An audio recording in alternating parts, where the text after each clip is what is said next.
Rebirth in India as a Brahmin. This video is purely for entertainment and does not infringe on copyrights or laws. The rights to the novel and image belong to the original author. We do not claim ownership. Don't like waiting and want to listen to this fanfic in full now? Subscribe to our Patreon, where you'll find the best fanfics. Chapter 126, Complaint. You mean we should ask him for the Pandya Kingdom sacrifices found in the treasures of Padmanabhaswamy Temple by Tasim of Kerala, right? That's right. Why didn't I have it so long ago? Thinking of this thing originally belonged to the common property of our Pandit family. Why should Shakru own it alone? Abhinav said with sudden realization. Markan shook his head and said, not only are the sacrifices from the Pandya Kingdom, there is also something that he must hand over, and that is a legendary sacrificial divination, which is obviously an ancestral skill of our Pandit family. Why is it occupied by him? Shakru, he must be handed over. Abhinav waved his hand and said nonchalantly, those are all lies. It's useless. It's better to get more real money, brother. Abhinav, the matter is not as simple as you said. You haven't read the recent reports and the news circulating in the market. This Shakru relied on this sacrificial divination to convince Ibrahim, the murderous man, Tasim, the rich man from Kerala, so I think he is probably really good at it. Otherwise these two guys would not be so easy to fool. And the Pandit family has always been the sacrificial family of the Pandya Kingdom, and sacrificial divination is recorded in ancient books, so it can't be fake. Malcolm explained. Sunny asked on the side, but we can't see Shakru at all now. The guards and bodyguards around him are too powerful. The 7 or 8 of us alone can't do anything to him. I have thought about this for a long time. There is really nothing we can do against him in terms of force, but we can sue him in court. At the same time, we can also spread the news and make the matter bigger. After all, this Shakru is a businessman. He has to worry about his reputation. He can't send his guards to beat us in court, right? Markan replied confidently. Abhinav gave a thumbs up and praised, Brother Malkan, you have a good idea. This is definitely the best way to deal with this guy who is just fishing for fame. Then he seemed to suddenly think of something and frowned again. But it costs money to sue and find a lawyer, and it's not a small amount of money. What should I do about this, then? We all have to give it a try first. Markan said this. No one said anything below, which made Markan despise this group of people in his heart. They were shouting so lively just now, so how come there is no movement when they talk about paying? If I hadn't really had no money, would I still be able to negotiate with you? I had already gone to sue Shakru myself. Although I thought so in my heart. But on the surface, he had to comfort everyone. Don't worry, this money is really just a temporary advance. When we win the case, needless to say, the Pandya sacrifice alone will be worth tens of millions of rupees. Haven't you seen that old Princess Sakina has become rich? Is it possible that our Pandya Kingdom has fewer treasures than their Mahal Kingdom? Markan, of course we all believe this, but what if we lose the case? You know, everyone is not rich, and they can barely survive by relying on the temple's financial support. Otherwise, there is no need for a big boss. We have come from all over the country to find this Shakru. Sunny said in embarrassment. Markan continued to cheat. I understand everyone's difficulties, but this opportunity is once in a lifetime. If you miss it, it will really be gone. If we don't gamble at this time, we will definitely regret it to death. If we win the gamble, we will be prosperous and wealthy. Even if how bad can we be? If we lose the bet, we won't end up like Tualo and Alat, right? What's more, our chances of winning this time are very high. After some deception from him, these people barely managed to collect the money, to file a complaint and hire a lawyer, and then submitted a piece of complaint to the court. A few days later, the court's summons was delivered to Shakru's desk. Holding this summons, Shakru really had a headache.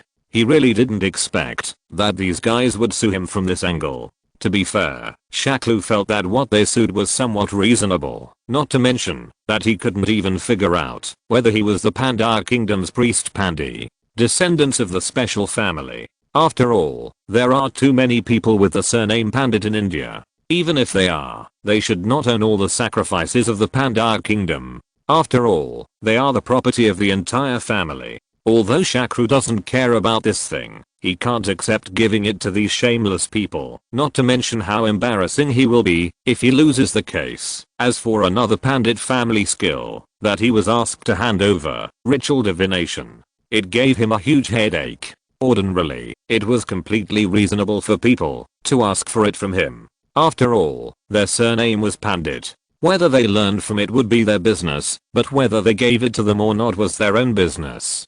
But the problem is that this so-called sacrificial divination is completely fabricated and made up by oneself. How can it be used? In fact, there is a very simple solution to this matter, which is to ask Ibrahim to send a few people to directly drive all these shameless people out of New Delhi. I believe that with Ibrahim's strength and notoriety, these guys can definitely be scared to shit and run out of New Delhi overnight. Ibrahim doesn't even need to come forward. His thin bamboo pole Herrick can do this smoothly. But considering that, even if he kicked them out, his reputation would be ruined in this matter. He was a businessman after all, and his reputation was very important to him. He also didn't want to owe Ibrahim a favor casually, lest he use this as an excuse to ask him for help later, and he would have no excuse to refuse. After thinking about it for a long time and not being able to come up with a good solution, Shakru decided to find someone who knew how to help him out. He opened his address book and soon found the most suitable person, that is, Amis's grandfather, Old Patara. He himself is a very famous lawyer in India and the United States. No one should know how to fight a lawsuit better than him. It happened that Old Patara was in New Delhi recently, so Shakru hurried to visit him. After listening to Shakru's story, Old Patara laughed and said, "I don't think it's a big deal. This case is too simple. I'm absolutely sure that they will get nothing. I don't even need to do anything. My apprentice's apprentice can easily win this case." Chapter 127 Delay. Old Patala's answer really surprised Shakru. How could a case that seemed clueless to him become so simple in the eyes of Old Patala? After listening to Shakru's question, Old Patala smiled and explained, "Actually, this matter is more complicated than you think. Yes, according to what you said, the Pandya kingdom sacrifice they asked for products and Pandit's family heirloom skills, sacrificial divination, are both reasonable requirements, and they can even question them. They doubt your identity and question whether you are the true descendant of the sacrifice. So if you follow their train of thought and argue one by one, even if you can win, it will take a lot of effort. But fortunately, they have a fatal weakness. We can definitely use that to beat them." "Oh, what's their fatal weakness?" Shakru asked. Old Patala raised a finger and said, "It's just one word, poor. The main reason why they come all the way from all directions to ask you for this, or that is, because they are very poor. Otherwise, there is no need to do this kind of thing. However, filing a complaint and hiring a lawyer are extremely expensive things, especially since the lawyer's fees are calculated by the hour. How long do you think they can support it, based on their financial resources? Therefore, our solution is very simple, and it is also one word, drag. The lawyer who takes over the case does not even need to study the case. He only needs to use a confusing and stalking style to question and counterattack endlessly on every point and even every word of the other party. In addition, our Indian courts with such efficiency, it would be an easy matter for him to delay this case for a year or two. They must be the ones who can't stand it until the end. Even in the end, we still have no hope of winning the case. But by then, public opinion has long passed and no one is paying attention to these things. Then we can definitely use some off-the-shelf tricks to deal with them, such as dividing and disintegrating, finding someone to scare them, and so on." After listening to Old Patala's words, Shakru felt that it made sense. Yes, these guys are just here for money. If they not only fail to make money, but also have to keep investing money, they will definitely collapse without a fight. It seemed that he had made a wise decision to come to see Old Patala. He found a good solution in just a few words for a matter that he could not solve even after much thought. So he said gratefully, "Mr. Patala, thank you so much. Otherwise, there is nothing I can do now." Old Patala waved her hand. "Why are you so polite to me? I really want to thank me. Then you can have time to go to the United States to see Amisa more often, or stay with her when she returns to India." Shakru knew that old Patala was doing this entirely to promote himself and his granddaughter. Fortunately, he also had a good impression of Amasa, so he agreed. The two chatted about other things for a while. Old Patala seemed to suddenly remember something and asked, "Little Shakru, will you go to the Tata Group annual meeting next week?" Shakru nodded and said, "Of course I will go. How dare I, a small businessman, deny the Tata Group's face? And I also hope to see if there is a chance to get a contract." The Tata Group is India's largest business group, founded in 1868 and headquartered in Mumbai, India.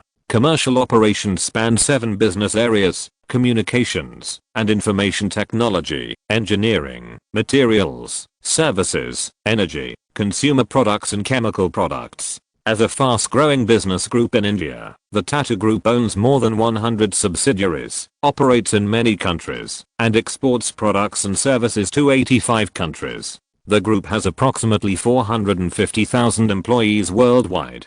For 145 years, the Tata name has been widely respected in India for its commitment to good values and business ethics. Ranked as the 11th most admired company in the world by Forbes. The data for 1992 was not found, but the total revenue from 2011 to 2012 was $100 million. Old Patala shook his head and said, "I advise you not to have any hopes for the Tata Group. They are in a mess internally.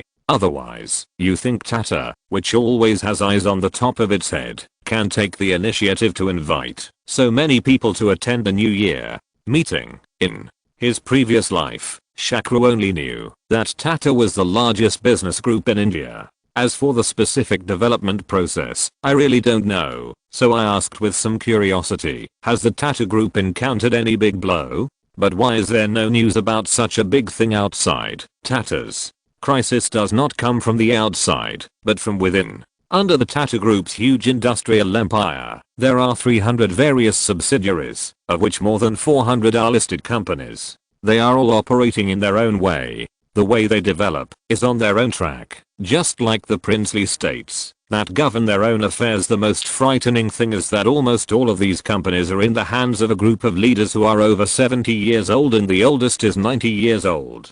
They have rigid thinking, but high authority, and refuse to carry out the instructions of the group chairman. The Tata Group's holding companies hold only insignificant stakes in these companies. In order to change this situation, Ratan led the holding company to buy controlling stakes in all major companies and stipulated that the retirement age of corporate leaders should not exceed 65 years old. This move forced the removal of leaders from most Tata-controlled companies. Although this approach has restored some of Tata's vitality, it has caused serious internal instability, so he is now in urgent need of increasing his weight within the company by expanding his external influence. Otherwise it would be impossible to invite so many people to the annual meeting. After saying this, old Pata sighed and said, "Although I admire Ratan's courage, he has taken too big a step, just like a gamble, either a complete victory or a complete defeat. So I advise you not to hastily cooperate with Tata before the situation becomes clear. Otherwise, if there is a problem of standing in the wrong team in the future, you will be in trouble." Although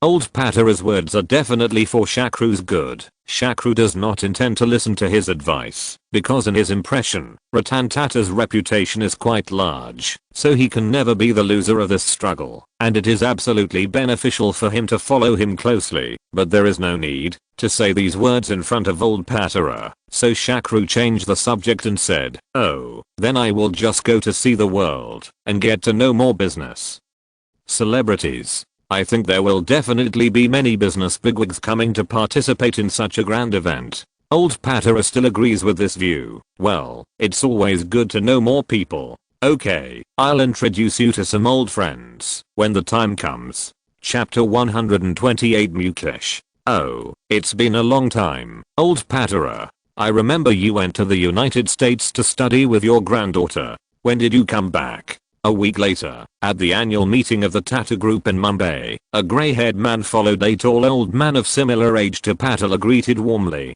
"Music, literature, I miss you old friends, so I came back to see you." After saying that, old Patala turned around slightly, pointed at Shakru and said, "This is Shakru, the rising star of Ganges medicine. Pandit is also a good friend of my granddaughter." Shakru, this is my old friend, Mr. Rakesh Ganwa. If you have a good opportunity in the future, please take good care of Zyosha. Kruo, old Ganwa looked up and down at Shakru with a smile, and nodded in agreement. This is definitely no problem. I say old Patala, you have chosen your grandson-in-law very well. This young man is very talented. At this point, he seemed to suddenly remember something, and suddenly realized, hey, Gang Medicine, such a familiar name. Ah, I remembered it. Young man, you were the one who created that Willman, right? Although, Willman brought huge profits to Shakru. Every time someone asked him this, he felt embarrassed, but he couldn't deny it, so he could only nod his head awkwardly and said, yes, that's right. Developed by our company. Old Patala saw that Shakru was a little embarrassed, so he helped to save the situation. You old thing, why do you care about this? Are you also in trouble? Go. How old am I? How can I still eat that thing? Just talking and laughing. Old Patala introduced Shakru to many heavyweights in the business world, and Shakru secretly admired old Patala's wide network of contacts. But after thinking about it, this is normal. As a well-known barrister in India, especially one who specializes in international litigation, he must be familiar with the bosses of major companies, but the big boss he was introduced to next really surprised him. The white-haired and energetic old lady in front of me is named Gaudia David. When she was young, she was the princess of the country of Jeppa. Although they were both declining princesses, Mrs. David was not as rigid and unflexible as Princess Sakina or Princess Wilayat. She is now the boss of a diamond jewelry company. All day long, he goes around defrauding the Nouveau Riche in the name of royal jewelry, and the rich take whatever they want. It was obvious that this old lady was very familiar with Shakru. As soon as she listened to old Patala's introduction, she grabbed Shakru's hand and complained to old Patala, oh, old Patala, why didn't you introduce me to little Shakru earlier? Otherwise, wouldn't I be the heroine of the last princess he filmed now? My story is no better than that of Shakru, who squats in a cabin all day long and never comes out. Jinnah is much more interesting. Old Patala also replied with a smile. What do you have to take pictures of? How do you fool the Nouveau Riche into buying your fake royal jewelry? Old Mrs. David glared. What do you mean by counterfeit? I'm a real princess of the country. As long as it is the style I have used, it is royal jewelry. Then, he turned around and said sternly to Shakru, little Shakru, there is one thing I have to thank you for. Thank you for your honesty and kindness. You helped Sakina escape from that embarrassing life. In fact, I wanted to take her out before, but she is a stubborn guy who refuses to ask for other people's money no matter what. You have really done a good thing this time. By the way, do you need it for your movie? I can sponsor everything from diamonds to jewelry, as long as you give me an advertisement at the end of the film. At first, Shakru was quite moved by Mrs. David's words, but in the end, her businessman nature was still exposed. So he could only explain helplessly, this movie mainly tells the story of Princess Wilayat after her tragedy, so even if there are jewels in it, they are mostly scenes of people reluctantly selling them. I don't know if this will affect your brand reputation. Old Mrs. David waved her hand and said, it doesn't affect it. It doesn't affect it. The harder it is to sell it, the better it is. Let me tell you, when it comes to the appraisal of this royal jewelry, there are few people who can do it better than me. Those who have experience, those so-called experts, have only seen it before, but I have personally worn these things, so I can be a jewelry consultant for you. The reason why Mrs. David is so enthusiastic and proactive is to promote her jewelry into Shakru's movie. It's not that she lacks publicity tools. There are many directors in Bollywood who are fawning over her. What she values about Shakru is the overseas effect of his films. Due to the formal limitations of Indian films and the shooting techniques that please local audiences, it is difficult to open foreign markets. However, Shakru's films use completely Western-style Hollywood techniques and have also been recognized at international film festivals. So through The Last Princess, we'll have the opportunity to display her jewelry brand in front of foreign audiences. Of course, Shakru didn't know Mrs. David's foresight. He felt that it was always a good thing to have someone take the initiative to sponsor, so he agreed.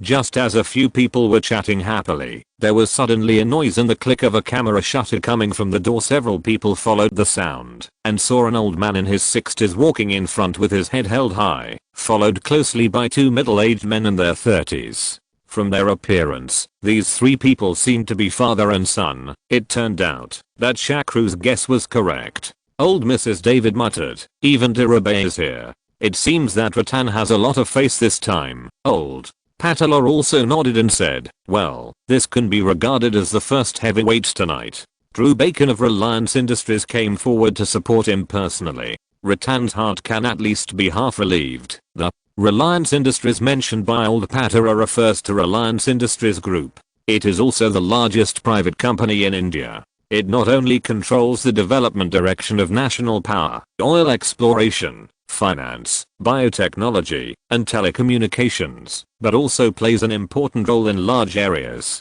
It affects the entire Indian economy to a certain extent. The founder of the company is Dhirubhai Ambani, who just walked in. It is said that his total assets are as high as $16.8 billion, equivalent to 35% of India's GDP, 5% of annual exports, and the total profit of all private companies in India that year 30%. Among all Indian investors, 1 in 4 has purchased shares of the group.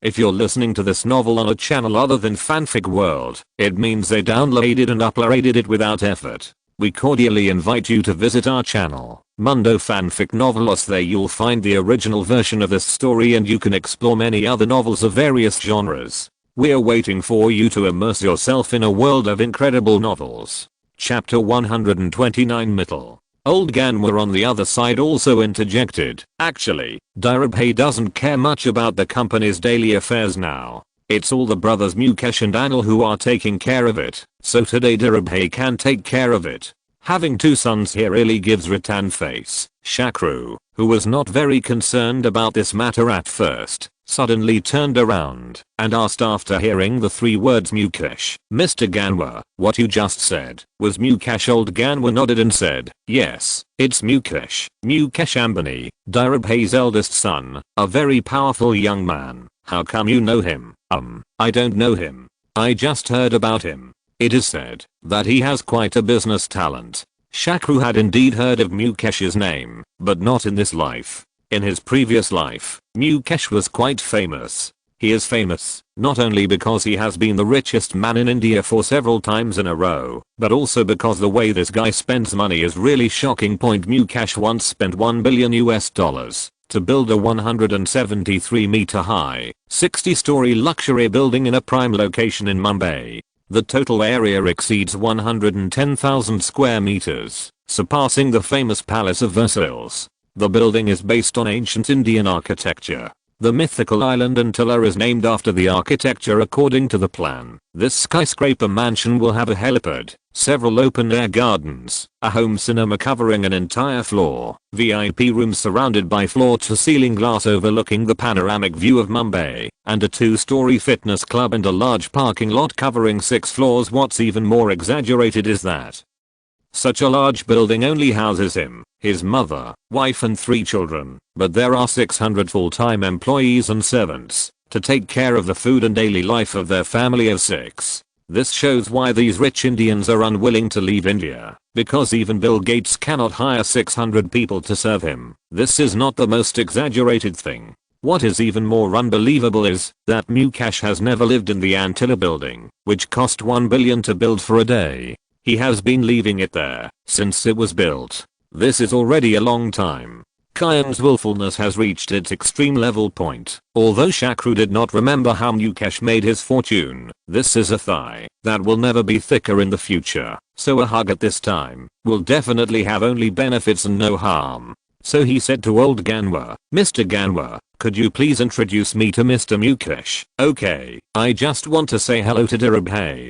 Come with me." Old Ganwar readily agreed to Shakru's request. To Shakru's surprise, Mukesh had actually heard of him. As soon as he was introduced, he took the initiative and said, "Shakru Pandit, I seem to have seen this name somewhere." "Oh, I remembered. Are you the one in the recent rumors? Sacrifice to the successor of divination, Shakru?" pretended to be a little embarrassed and replied, I only know a little bit about it, but it's not as exaggerated as the legend says. Anil, on the side, smiled and said, haha, Mr. Pandit, you have to communicate with my brother about this matter. He believes in these things the most. Such two short sentences actually contain two meanings. One is the literal meaning. Mukesh is indeed very superstitious about things, like feng shui and divination. It is said that the reason why his entire building was not moved we went in, because the geomantic omen was damaged during the construction process. That's why he would rather live in a 14-story building in the south end of Mumbai. Another meaning is to sow discord. No matter what, things like superstitious feng shui divination cannot be brought to the table, and the reason why Anil said this is to sow discord between his father and his eldest brother. After all, now Father Dirabhai's health is not very good, but he has not made a will yet, so if his father's impression of his eldest brother becomes worse now, then he will be able to get more of the tens of billions of family assets. In fact, after Dirabhai's death in 2002, the two brothers fought fiercely for control of Reliance Industries, and were finally mediated by their mother Kojana. It was a peaceful separation, but Mukesh still got the lion's share. Anil withdrew from Reliance Industries and only got shares in 3 subsidiaries including Reliance Energy. Regarding this little thought about my brother Anil, Mukesh naturally knew it very well. He first glanced at his father Dirabhai's somewhat displeased face and then explained, Mr. Pandit's ancestors were royal sacrifices. This can be found in ancient books, so it is some ritual divination is also normal. Anil sneered, then I wonder if I will be lucky enough to see Mr. Pandit's magical ritual divination today. Anil, do you think this sacrificial divination is like that of those who tell fortunes on the streets? Before each divination, you must fast, bathe, and meditate for 3 days. You can only perform divination after you feel calm. Isn't it difficult for you to ask Mr. Pandit to do the divination now? What? Mukesh defended. Shakru knew that Mukesh was supporting him. Whether it was to repay his kindness or to deepen his relationship with him, Shakru knew that he had to show off his skills at this time, so he pretended to be cool. He spoke like a stick, although I can't divination now, I did predict a big event a few days ago. In October, a natural disaster will occur near Cairo, Egypt. Hundreds of people will lose their lives and thousands of people will lose their homes. Mr. Pandit, are you being alarmist? Anil asked doubtfully. Shakru replied calmly, whether it is true or not, we will know it by then. Anyway, it is not long before October. Whether it is accurate or not will be known by then. In fact, Shakru was not exaggerating. This was a true story. The earthquake in Egypt that year was very large. It not only affected the whole of Egypt, but also the surrounding countries. In fact, Shakru wanted to predict the religious riots in India in December 1992. However, the signs of this riot began to appear as early as 1990, so even if the prediction is accurate, it will not be as convincing as the earthquake. At this time, a crisp female voice suddenly said, I believe in Mr. Pandit's prediction. With Mr. Pandit's integrity and kindness, he would never talk nonsense or exaggerate. Shakru looked at the voice and saw a girl with bright eyes and white teeth and beautiful appearance, but he did not know her. Fortunately, Mukesh introduced her to him at this time. Mr. Pandit, this is Baidiya Mittal, the daughter of Mr. Lakshmi Mittal. To be continued. Chapter 130, The $1 Million Bride. What are you talking about? It's so lively. At this time, another man and woman came over. Judging from their appearance and age, they should be a father and daughter, and the one who was talking was the father. Before Mukesh and others could help introduce them, the girl turned to Shakru and exclaimed, Are you Mr. Shakru Pandit? Shakru looked carefully and felt that he didn't know the girl in front of him, so he answered with some surprise, I'm Shakru Pandit. May I ask who you are? Mukesh helped introduce, this is our Indian steel tycoon Mr. Lakshmi Mittal, and this beautiful lady is his daughter Miss Barbara Mittal. Mr. Pandit, are you sure you don't know him? Mr. Pandit, I'm your fan. Your Bandit Queen is the most unique Indian movie I have seen in recent years. The only regret is that you didn't act in it yourself. I think you are much more handsome than those actors in it. Barbara explained. First point, Shakru was still very shocked by the appearance of the father and daughter. Of course, He was not shocked by the fact that he had one more fan, but by Lakshmi. Mukesh was right just now. Lakshmi Mittal was indeed the steel tycoon of India, and he could also be ranked in the top 5 in the world's steel industry.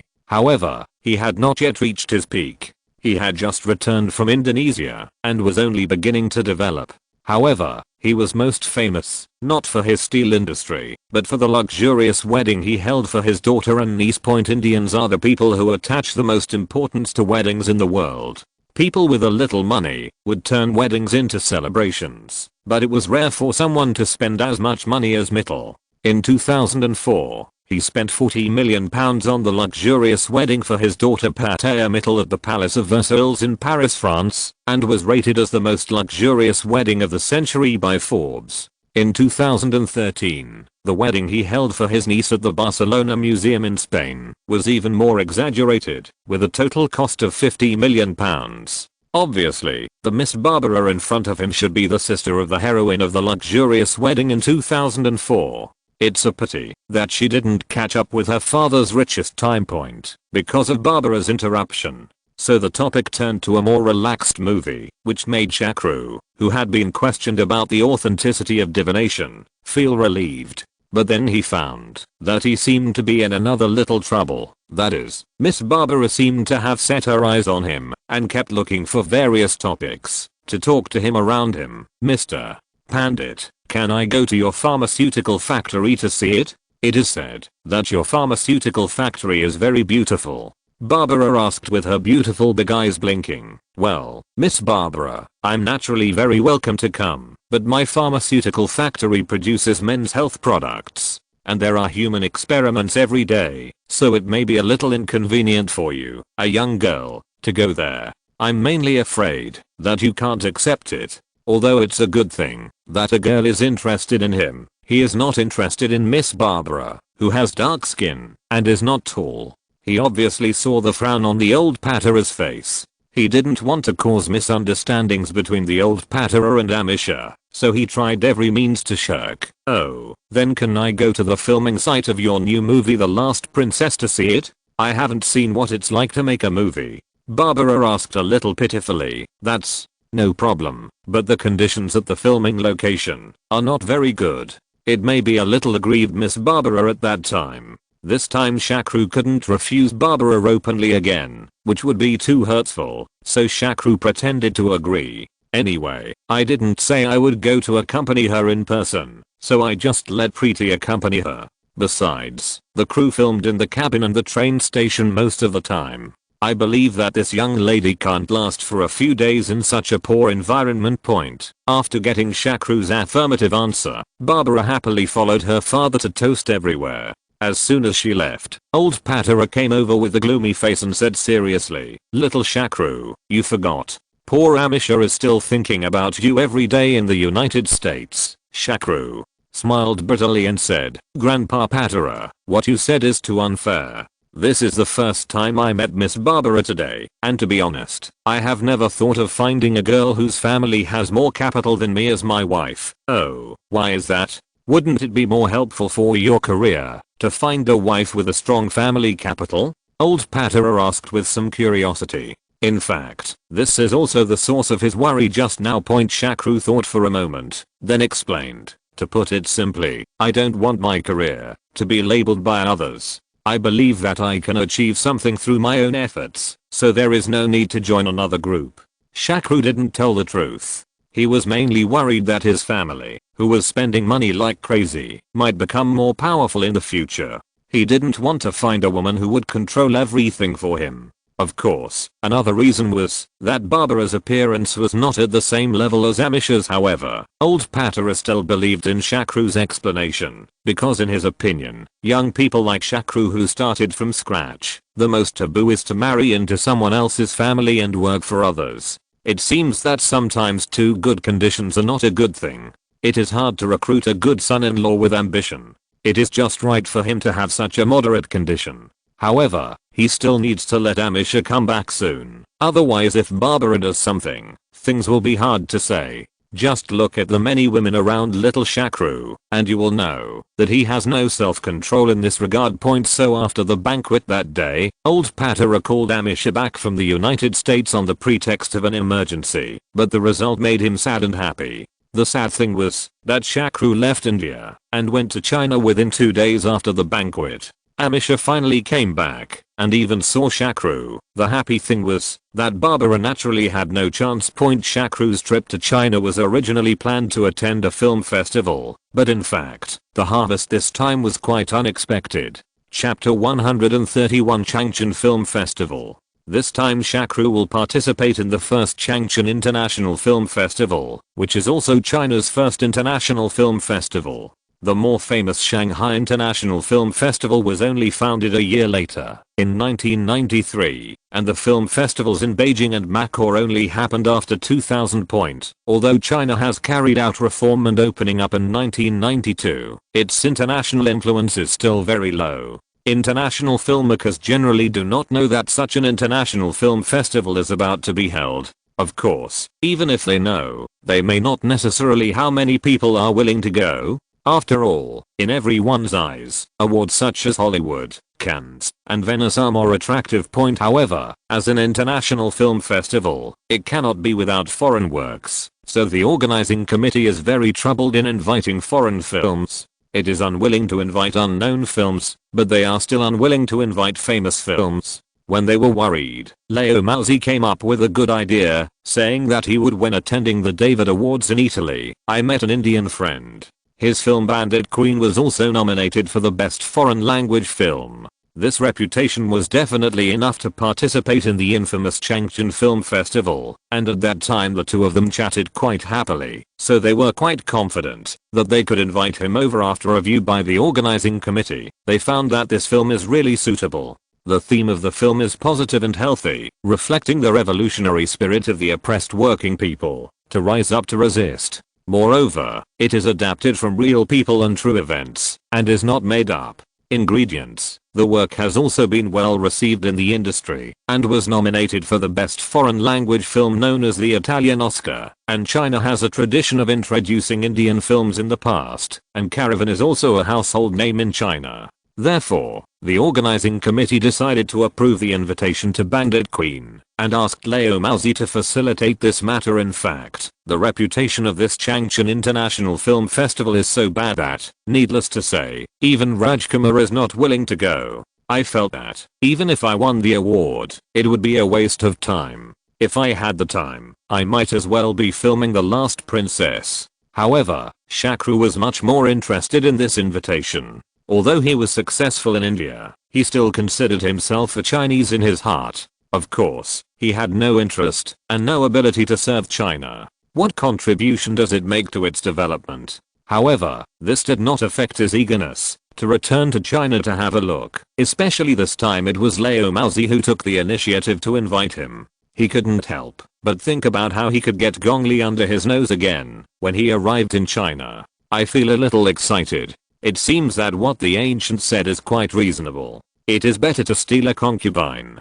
I don't know if Leo Mauzi's invitation to himself is considered to be luring the wolf into the house. So Shakru flew to Beijing, China, with Seema Biswas, the female star of Bandit Queen, Pavbalova and Sharapova, and then transferred to Changchun. Naturally, those who greeted him at the airport were Leo Mauzi and Gong Li, who invited him, as well as a leader of the organizing committee. Leo Mauzi saw Shakru getting off the plane. He was very excited. He had previously proposed to invite Shakru to attend the film festival. In fact, it was just a casual suggestion. Unexpectedly, the leader then regarded the matter as a political task and handed it over to him, which made him a little bit stuck. Well, after all, he and Shakru just met each other once. Who knows if they can give him this face? Now I see Shakru coming here in person. A big stone in his heart finally fell to the ground, so he was naturally extremely enthusiastic to see Shakru. Compared with Leo Mauzi, Gong Li's mood was very complicated. She always thought that the two would never meet again after the last indulgence in the theater bathroom. This indulgent experience was just an embellishment in life, but she did not expect that this time this enemy actually came to Changchun, and she was looking forward to it and nervous at the same time. The nervous thing was that she didn't know how to face this enemy. Should you make the same mistake again and again with him and enjoy the indulgent passion again, or should you avoid him to avoid making the same mistake again? But no matter what, in front of others, she must maintain a cold face towards Shakru.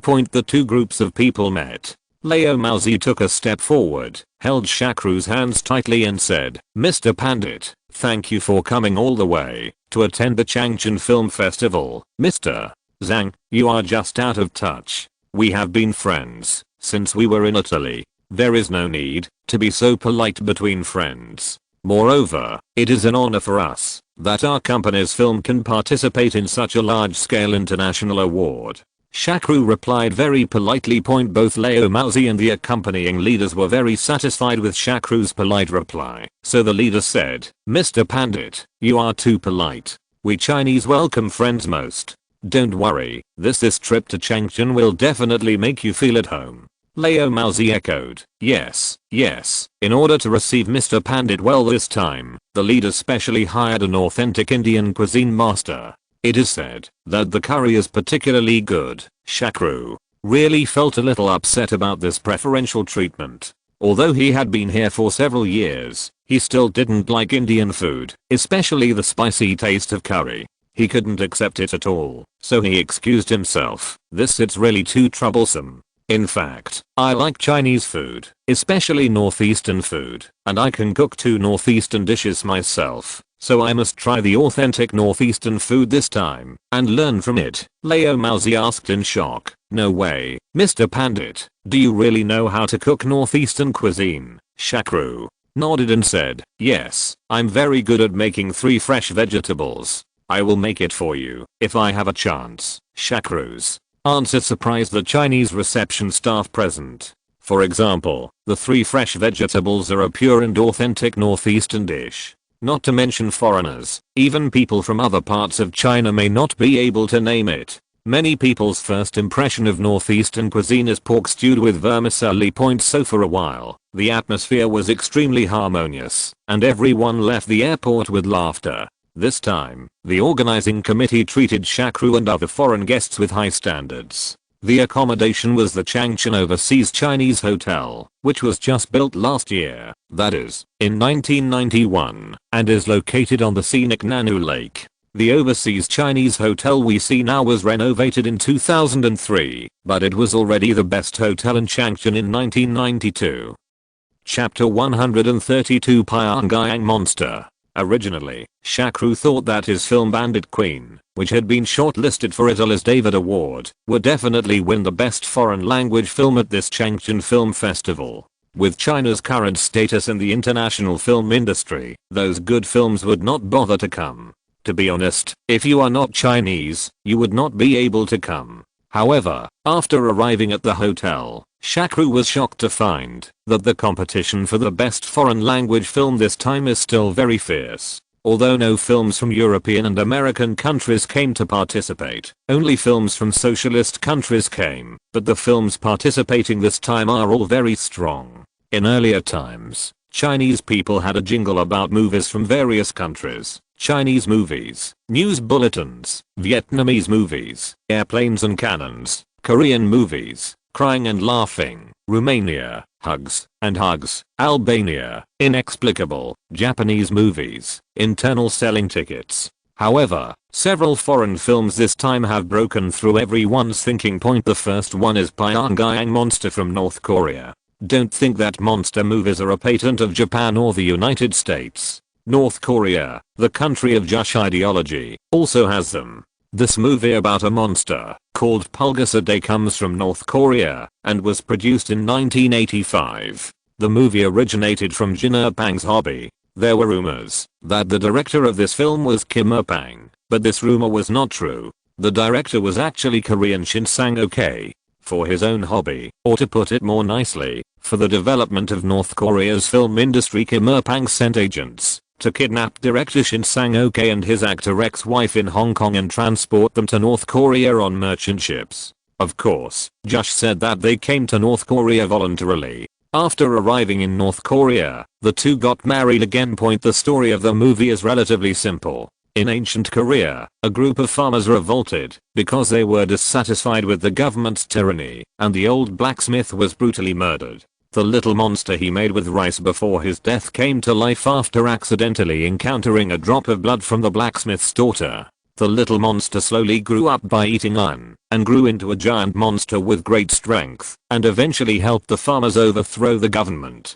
But the iron-eating monster continued to eat iron, which would make it impossible for farmers to work and live. The blacksmith's daughter had to feed the beast with her body to destroy the iron-eating monster. Although the story is simple, but the whole movie is not simple at all. Judging from the technical level at the time, this monster movie is by no means inferior to Japan's Godzilla and the United States' King Kong. This also shows another unique feature of North Korea from the side. The well-known strength is animation production. It may be difficult for everyone to imagine that famous animations such as The Lion King, Teenage Mutant Ninja Turtles, A Day in Pompeii, and Gladiator are all outsourced orders from SEK Company way to participate in the production. Another movie is Song of Chance from Poland, which was a very bold and avant-garde movie at the time. The film tells the story of Wojtek, a young medical intern in Poland in the 1980s, who is eager to take a train to another city. When he arrived at the station, the train had already started.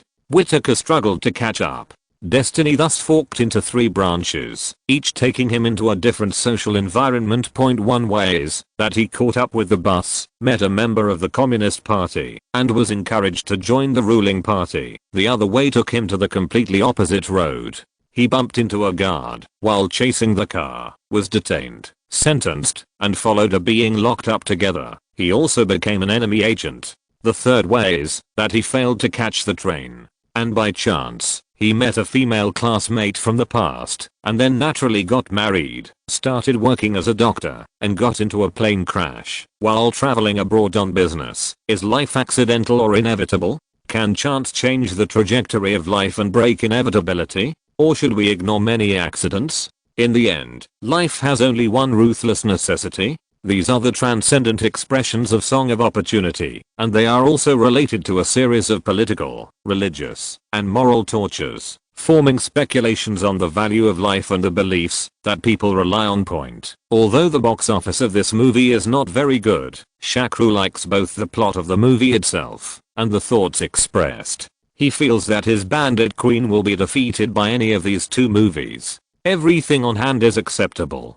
But when he was having dinner with Leo Mousy, I was surprised to find that there were actually 2 strong opponents who had not appeared. One is the Russian movie Chika. This movie is not that people are unwilling to come, but it did not pass the review by the organizing committee. Speaking of which, you can't blame the organizing committee because the movie is too real and realistic bloody. The whole movie only lasts about 80 minutes, but an hour is devoted to the execution of prisoners in the basement of a detention center. A group of men, women, and children were brought here from the prison, then took off their clothes, walked naked to the door, and stood with their faces facing the door. It was the same 5 executioners each time. With their hands and feet they shot at them neatly. The body of the policeman was hung head down on the ground, then thrown on a cart, and pulled out of the city. The whole process was extremely standardized, just like a slaughterhouse. Chika is the abbreviation of the Counter-Revolutionary Committee established at the beginning of the Soviet Union.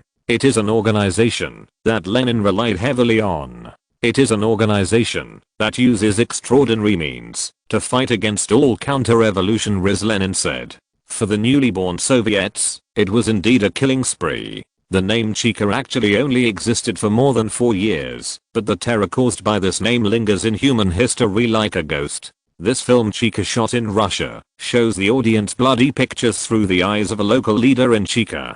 The film is indeed quite bloody, with gunshots and corpses torturing your nerves and testing the limits of your patience. The other one was that the organizing committee wanted to invite the contestant, but the contestant was unwilling to come. Maybe not many people have seen this movie, but many people should have seen the original novel, and they all left a very deep impression, and even brought reference and inspiration to many companies. This famous bowl of soba noodles, when the Asian financial crisis occurred, Samsung chairman Lee Kun-hee called on all 45,000 employees to learn the perseverance in a bowl of soba noodles. Therefore, the organizing committee felt that this movie was very educational and wanted to invite it to participate in this Changchun Film Festival, but the director Katsumina Shakura declined. It was also because of this incident that the organizing committee issued a task requirement to Zhang Yimou that must be completed. PS. I still have some feelings about Chica. I will post it in the work related.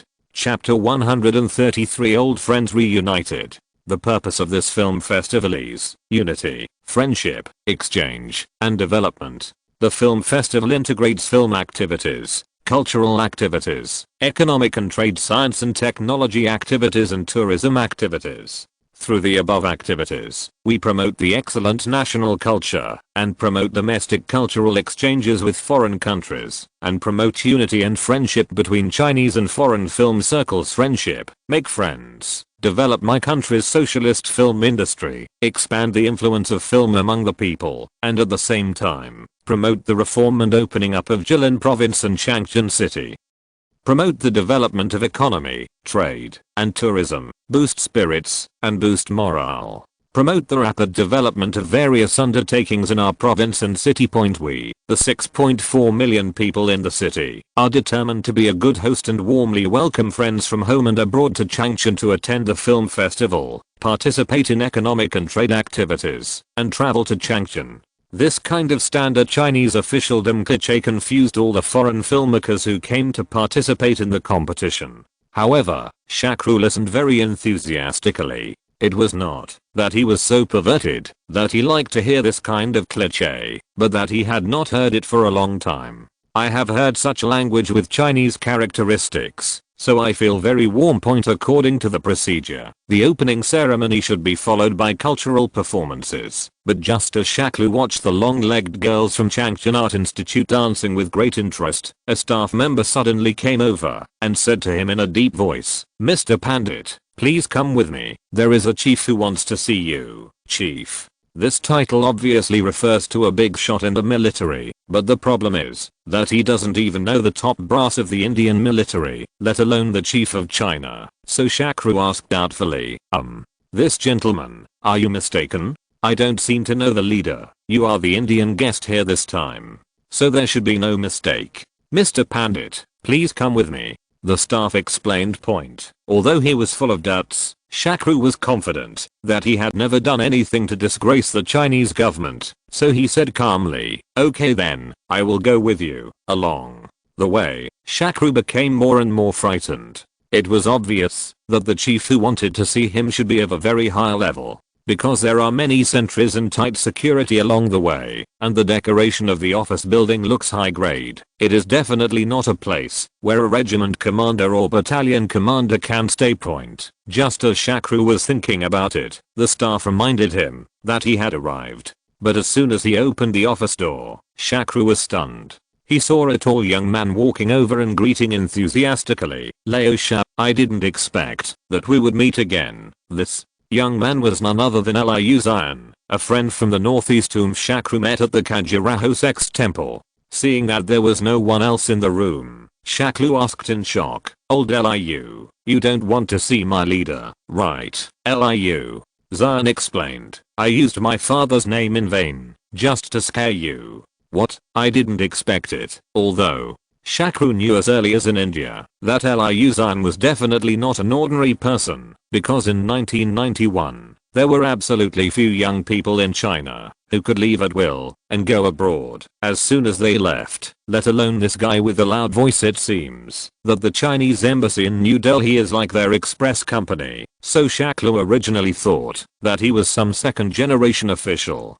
Unexpectedly, this guy was more powerful than he thought. It's actually one. So he asked curiously, "Old Liu, who is your father?" "What kind of chief? He's just a deputy commander of a military region. By the way, Lao Sha, do you know how I knew you were here?" Seeing that Liu Zion didn't want to elaborate on his father's identity, Shakru stopped asking. Anyway, there were only a few deputy commanders of the military region. He couldn't always find out if he wanted to check, so there was no need to embarrass Liu Zion now. So Shakru followed his topic and asked, yes, Liu, how did you know I was here? This is a coincidence. Originally, I wanted to go to the film festival to see the excitement, but I actually saw an Indian movie at the exhibition. I checked it out of curiosity, and I saw your name, Leosha. I didn't expect that you are actually an investor in this movie, and you also came to Changchun. You said this is not fate, so I just want to tease you. Liu Zion still likes to talk endlessly. Shakru pretended to be scared and said, you don't know, there are so many sentries along the way, all armed with live ammunition. It really scared me. Liu, if nothing else, you have to compensate me for this. Liu Zion pretended to be unhappy and replied, aren't you talking nonsense? You have already arrived at my door. If I don't entertain you well, is that okay? You just don't care about anything these days. Just listen to my arrangements. I guarantee that I will take you to all the fun places in Jilin. The only pity is that Miss Amisa didn't come here this time. Last time she came back from India, your sister-in-law kept talking about her, saying she didn't know how to send it. Has she read Journey to the West? In the following days, Liu Zion took Shakru to visit the Puppet Manchukuo Palace, Changbei Mountain, Xianqi, Jingaihu Lake and other well-known scenic spots in Jilin. Although Shakru had been to these places in his previous life, he changed to a different place in this life. Identity travel again. The mood is always different, and because of Liu Zion's special identity, therefore, the treatment enjoyed is completely different. For example, when I went to Xianqi in Changbei Mountain, I could only shoot the scenery of Xianqi from the mountain next to it. When I was unlucky, I couldn't see Xianqi at all, but this time I arrived directly by the Xianqi waterfront. Even the North Korean soldiers on the opposite side could see clearly. Although this part was fun, Shakru always felt that Liu Zion seemed to have something to say to him, but he seemed to have some concerns and couldn't say it. It was not until the end of the tour that Liu Zion asked Shakru hesitantly, while drinking one night, old chap, do you want to come to Changchun to do business? Shakru nodded and then shook his head and said, yes, but not now. Isn't the current situation good enough? At the beginning of the year, the chief designer just finished speaking during the southern tour to encourage foreign-funded enterprises. Liu Zion asked curiously, I know this, but what business should I do in Changchun? If I use this place as a production base, I can't hire people, and as a sales market, the current income of Chinese people is not high, so now is not the right time to enter.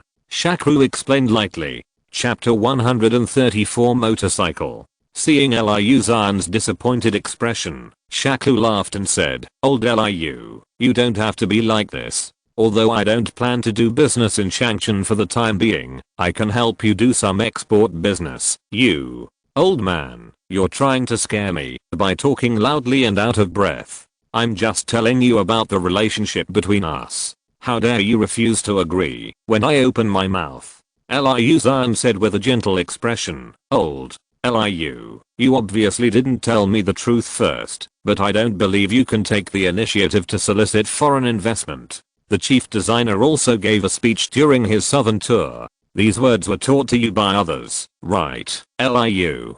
Zion replied with some embarrassment. As you said, I can't watch the news and pay attention to national events. Well, to be honest with you, your sister-in-law's family needs some investment projects. By the way, you haven't told me what can be exported yet. This is Liu Zion, and his fiancée Wang Jing's family background must not be simple. She is probably a leader in the government, because the military does not need this kind of political performance. After changing his mind, Shakru said, the backer eats the mountain. Relying on water, what do you think is most suitable for export in Changchun? That must be a car. Our Changchun is China's automobile city. Liu Zion said with certainty. Shakru shook his head and said, no, there is almost no market for Chinese cars in India.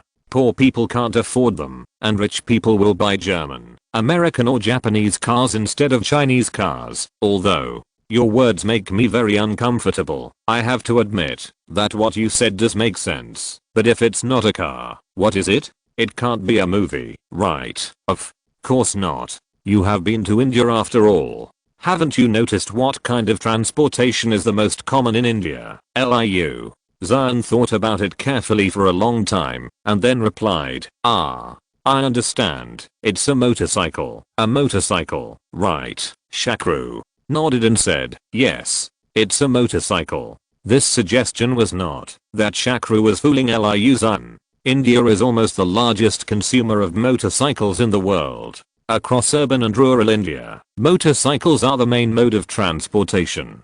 During rush hour, fleets of motorcycles spill almost onto the sidewalk point according to incomplete statistics. India's motorcycle output in 2001 was 3.96 million units, with a production to sales ratio of over 99%. When it comes to purchasing family transportation, among India's 180.7 billion households, less than 10% of wealthy households choose cars, while the remaining middle and low-income households mainly choose motorcycles. At the same time, because India's transportation is underdeveloped, there is a serious shortage of parking lots. Most white-collar workers also use motorcycles as their main means of transportation for convenience. Ordinary people have a greater demand for motorcycles and bicycles. In rural areas, the demand for transportation is second only to television, which mainly includes scooters, motorcycles, and bicycles. This is a really good idea. Earning foreign exchange from exports is more valuable than bringing in foreign investment. Moreover, our gasoline engine factory in Changchun just cooperated with Japan's Suzuki a few years ago. China's first X100 motorcycle was produced by us, so the quality must be fine. By the way, Laosha, is it troublesome to handle the export business at your customs? Liu Zion asked. Shakru shook his head and said, it's not a matter of trouble or not, but it's simply impossible to import directly. In fact, this is just because Prime Minister Ayo started economic reforms after he came to power last year, and several major Japanese manufacturers have gradually entered the Indian market. Otherwise no one's motorcycles will be able to enter. In the early days, India implemented a strict protection policy for the motorcycle industry. But later, we fell into a vicious cycle step by step, where the more we protected, the more we fell behind, and the more we fell behind, the more we protected. The Indian government has gradually become aware of this problem. After the mid-1980s, Japan's four major companies, Honda, Yamaha and Honda, entered India through joint ventures or cooperation. Since then, the Indian motorcycle industry has gradually begun to open up to the outside world. Then, how did the Japanese get in? Liu Zion asked curiously. Of course it comes in the form of cooperation or joint venture. For example, Hero Honda, which cooperates with Honda, is now the largest motorcycle manufacturer in India, accounting for nearly half of the domestic share. Then, if we want to export to India, we have to adopt this kind of cooperation. Shakru nodded and said, yes, otherwise I wouldn't be able to get in at all. In fact, I didn't know much about the motorcycle market at all. I met a motorcycle manufacturer when I attended the Tata Group cocktail party some time ago. He knew that I had an industry in Japan, so he wanted to use me to help him contact a Japanese motorcycle manufacturer for cooperation. So I only remembered this when you mentioned investment promotion to me. Anyway, your motorcycle technology comes from Japan's Suzuki. Just in time to think about it, Liu Zion said hesitantly. Well, it's boring to cooperate with others. Laosha, why don't you open a motorcycle factory? It would be great for us to cooperate. Haha, that's not possible. I don't know anything about this business. If it's a drug-related business, you can come to me. I'm quite confident in this aspect. Shakru declined with a smile. Oh, that's such a shame. It's okay. There will definitely be opportunities for cooperation in the future. Didn't I just say that when China develops and everyone has money, even if you don't ask me, I will have to ask you to help invest in China? Well, you must come more often when you have a chance in the future. Especially bring Amisha here so that I can treat her well. I will go back and tell Wang Jing about the motorcycle, and I'll leave it to you, Laosha. As for India, well, I can only help you make the contact, and you have to sit down and discuss the specific situation. Shakru said very conservatively. Unknowingly, the entire film festival has come to an end.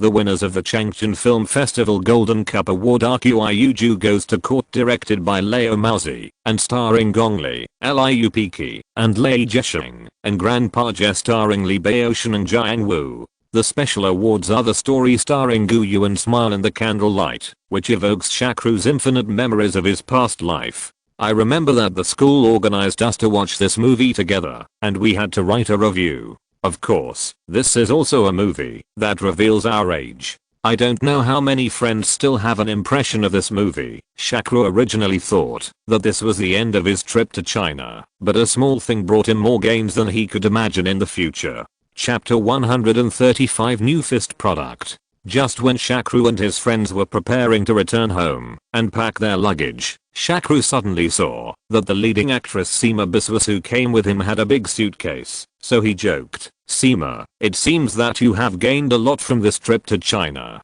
You bought so many good things." Seema smiled and replied, "In fact, this whole suitcase is filled with these things." Then she took out a small round iron box from her pocket and handed it to Shakru and continued, "This is really a good thing, easy to use and cheap, so I bought a little more, not only for my own use, but also for relatives and friends." Shakru thought it was a good thing, but when he took it, he found that it was a small iron box. When he saw the 3 big characters cooling oil written on it, he was immediately disappointed and said to Seema, "Seema, this thing is not everywhere in China, but it is almost there. It is the most common and commonly used medicine. Why did you buy it? And you bought so much at once. This thing can cool down and relieve summer heat. Mr. Pandit, you are well off. You may not have had a hard time when you were a child. You don't know how difficult it is to endure the hottest days in summer every year. You may not believe it, even in New Delhi, people die from high temperatures every summer. I believe that if there is a small box of this cooling oil during the most difficult time, it will definitely play a big role." Seema replied with a wry smile point. Although Shakru is living a good life now, in the memory of this body, the hot season every year is also an extremely painful experience. Because the Indian peninsula and subcontinent are backed by the Himalayas in the north and the Indian Ocean in the south, the complex and changeable terrain determines its climate diversity. In addition, due to its low latitude and the mountains on the north side blocking the cold air from the south, India has always been at the forefront of the hottest countries in the world. Every year, in May before the rainy season, India experiences high temperatures, especially in 2015. The temperature in most parts of India soared to 48 degrees. The temperature in some areas has exceeded 50 C, so that the asphalt roads have been melted by the scorching sun. In the southern states of Telangana and Andhra Pradesh alone, at least 1,118 deaths were related to high temperatures. The common anti-heat medicine, cooling oil, was a medicine that Shakru was very familiar with in his previous life.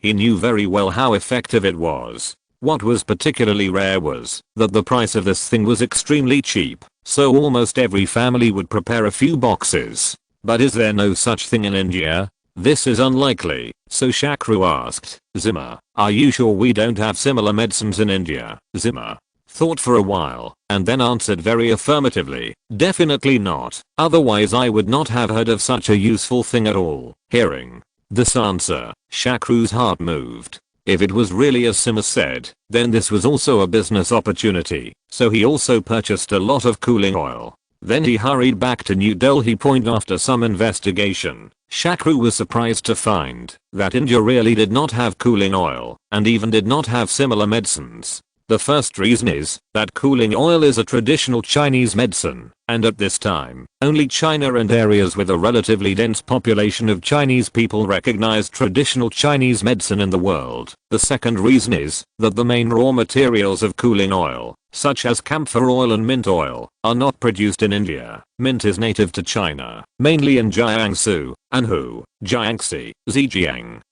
and Henan. As for camphor, the main production area is in Taiwan. After figuring this out, Shakru felt that this business had great potential. Especially this time, the cooling oil samples he and Seema brought back were widely praised, which further strengthened his determination to introduce them. So he came to Changchun again. Liu Zhan was very surprised by Shakru's return. "Hey, Leo Sha, how come you're back after just a few days away?" Shakru pretended to be unhappy and replied, "Why? Not welcome, Leo.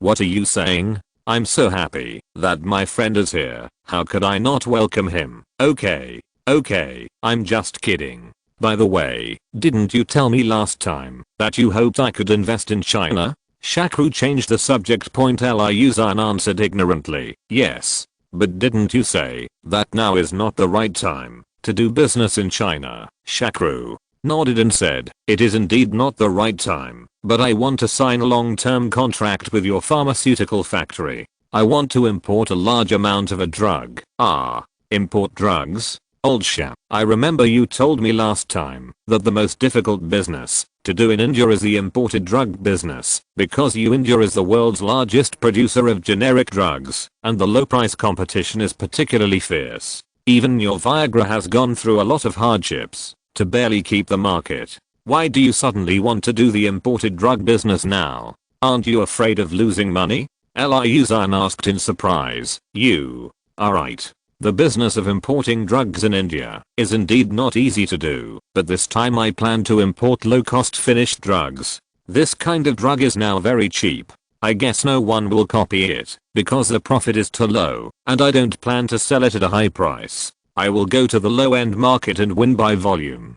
Shakru explained. "Oh, what medicine makes you so confident?" "Yes, this is it." Shakru casually took out a box of cooling oil from his pocket and said. Liu Zhan took it and looked at it and said with some disappointment, "You talked so much about it before. It turned out to be cooling oil. How could you not have this thing in India?" "Well, there really isn't, because the main raw material here is not produced in India, and this kind of pure Chinese medicine preparation method only exists in China. But the market for this thing in India is very large. You have also been to India, and you should know how terrible the high temperature weather in India is." Liu Zhan thought about it and then nodded with lingering fear. "Well, your place is really hot. I'm almost sunburned to death. If there is really no such thing as cooling oil as you said, then the sales should be good. I guess even people who live in air-conditioned rooms every day will buy a few boxes as a backup. Only a few people in India can afford air conditioning, and most people can use local air conditioning. PS. A local air conditioner is popular in India. It looks like a metal louvered box with a fan installed on the front, louvers, and straw on the other three sides, and a water tank at the bottom. A small water pump is placed in the water tank, which wets the straw on the three louvers through three small water pipes, and then blows out water vapor through the fan.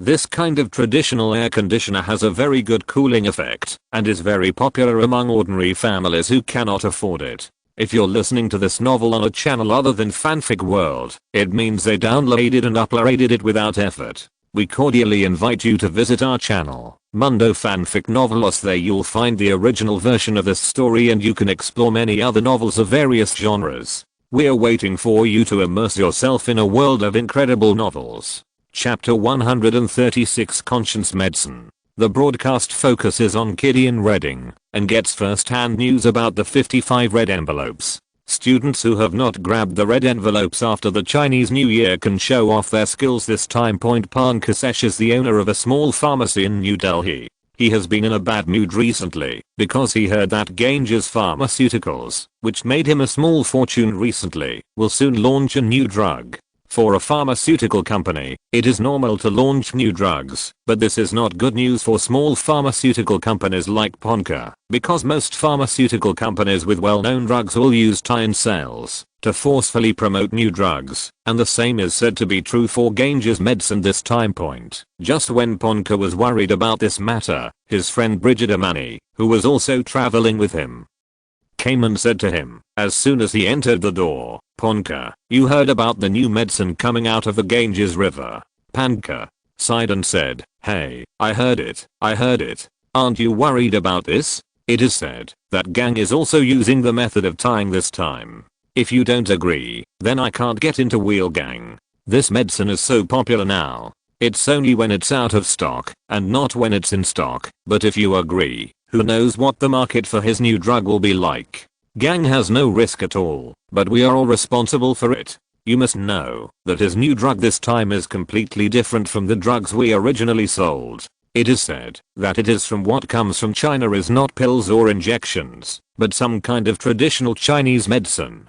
Who can buy these things? Bridge comforted him. Okay, Ponka, it's not your first day in this business. No major pharmaceutical company has ever done this kind of tying. But if you really feel embarrassed, here's an idea for you to get the best of both worlds. Hey, brother Bridge, if you have a good idea, please tell me. Ponka asked curiously. My method is very simple. Since you think this cooling oil is not easy to sell, then just do this. I will pay to buy your cooling oil. However, the price cannot be the original price. You have to give me a 20% discount. Bridge explained. Listen to this answer.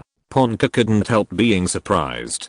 He had known Bridge for many years and knew that this guy was an extremely cautious businessman who never did risky business. Why were you suddenly so bold this time? So he asked suspiciously. Bridgie, we are old friends. Tell me the truth. Have you got any inside information? You think too highly of me. How can I, a small businessman, get inside information from a pharmaceutical company as big as Gang? However, I did learn a little bit about this new drug cooling oil from other channels. Oh, tell me, what's going on with this medicine? Bridget picked up the teacup, took a sip of tea first, and then said slowly, about a month ago, a friend of mine came to me and asked me if I could get a Chinese medicine called cooling oil, because I had never heard of this kind of medicine. So I was curious about it and found out that it was an actress named Sima, and by the way, it was the one that was very popular recently. The heroine of Bandit Queen just came back from China and brought back some of this cooling oil to give away. After everyone used it, they found that it has a very good effect in cooling down and relieving the heat. When you are uncomfortable in the sun, just apply a little on your temples. He felt better immediately. But he searched all the pharmacies in New Delhi and couldn't find this medicine, so he came to ask me to see if he could get it. I tried it and found that it worked just as he said. But I don't have any import channels. Just at this time, Gang Pharmaceutical issued news that it would launch a new drug, and this new drug happened to be cooling oil. Let me tell you, Ponka, this thing will never lose money. First of all, I have witnessed the results with my own eyes.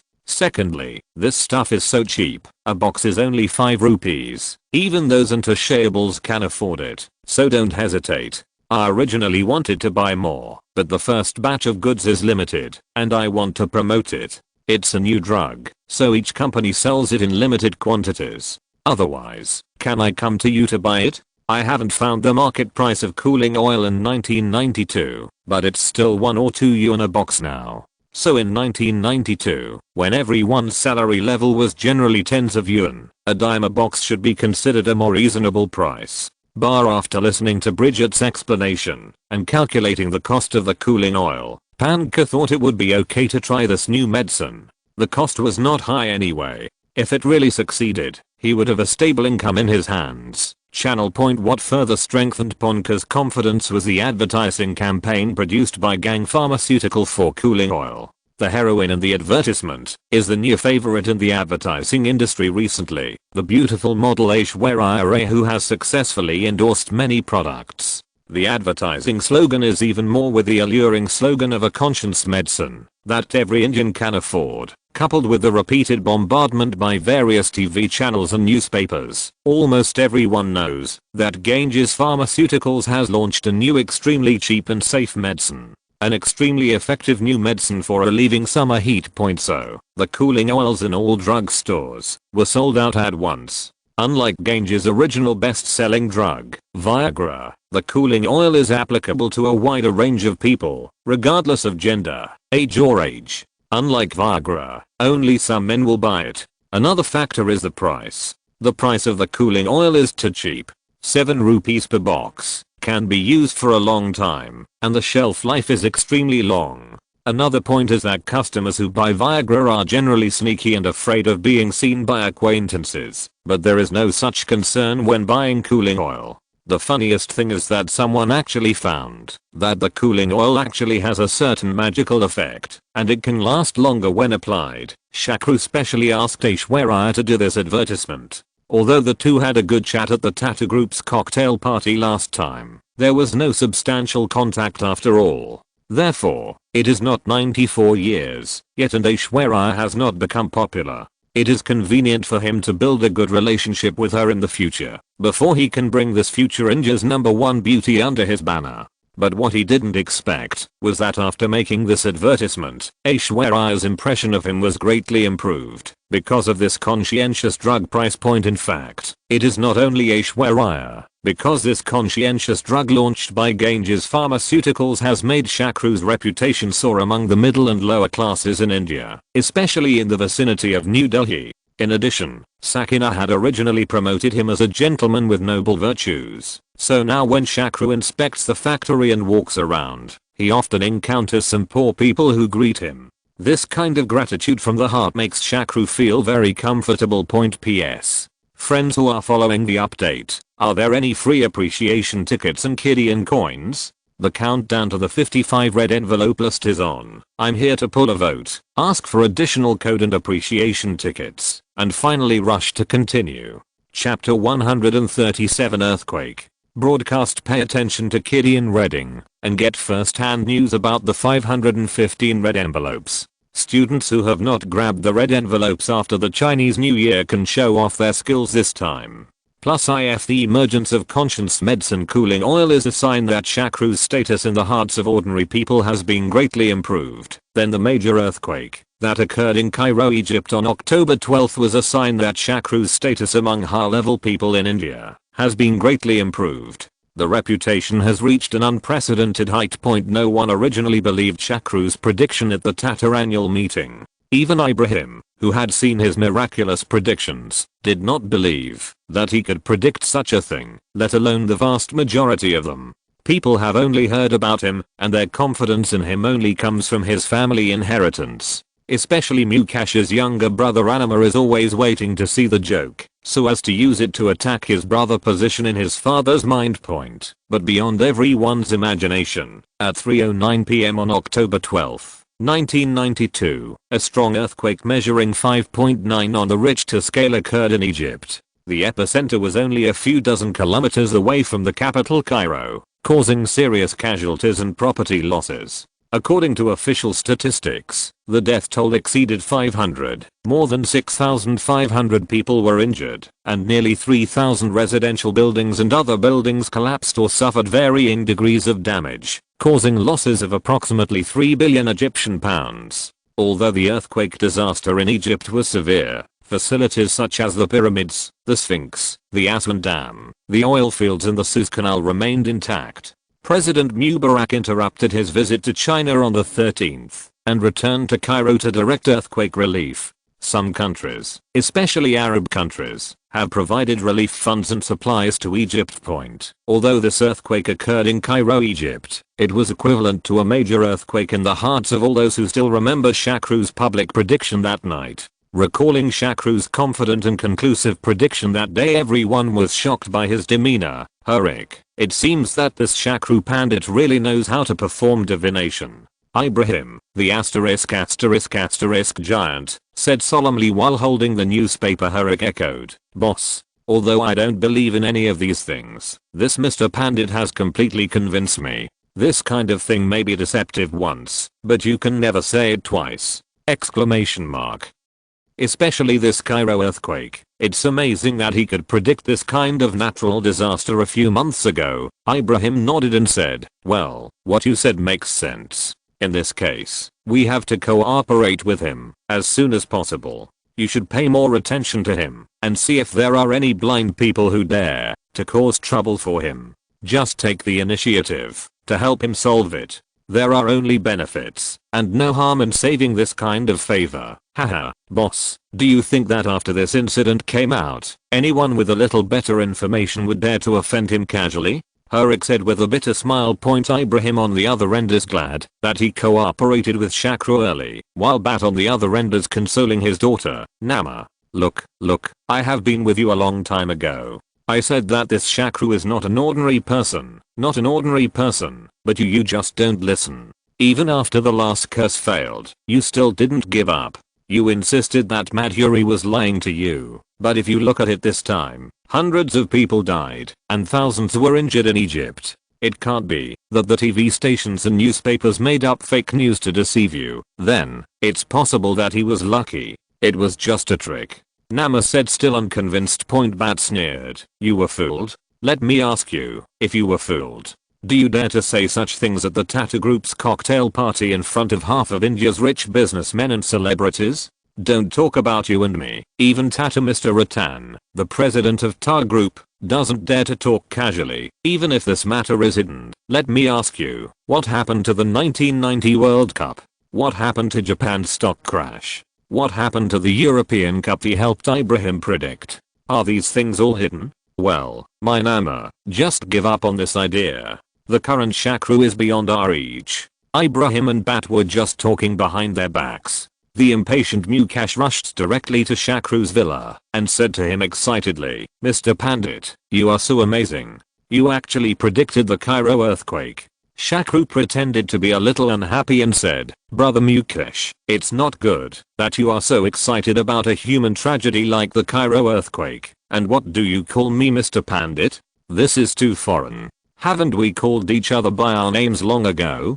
Do you want to hear me call you Mr. Ambani in the future? Mukesh smiled awkwardly and said, aren't I too excited? I thought you made the prediction casually to protect my face. And with your current reputation, no one should be respectful to you when they see you. I'll call you Mr. Pandit. If you are still working in any temple, I should call you Guru. Guru is the honorific title given to senior monks in Hinduism, and its original meaning is similar to that of monk. In that situation, I did have the intention to defend you, Brother Mukesh, but how could I dare to talk nonsense about this kind of natural disaster that affects hundreds of lives? In fact, when I divined this tragedy, I thought, how can I give you a warning? It's a pity that I'm a soft-spoken person, and no one will believe me if I tell you.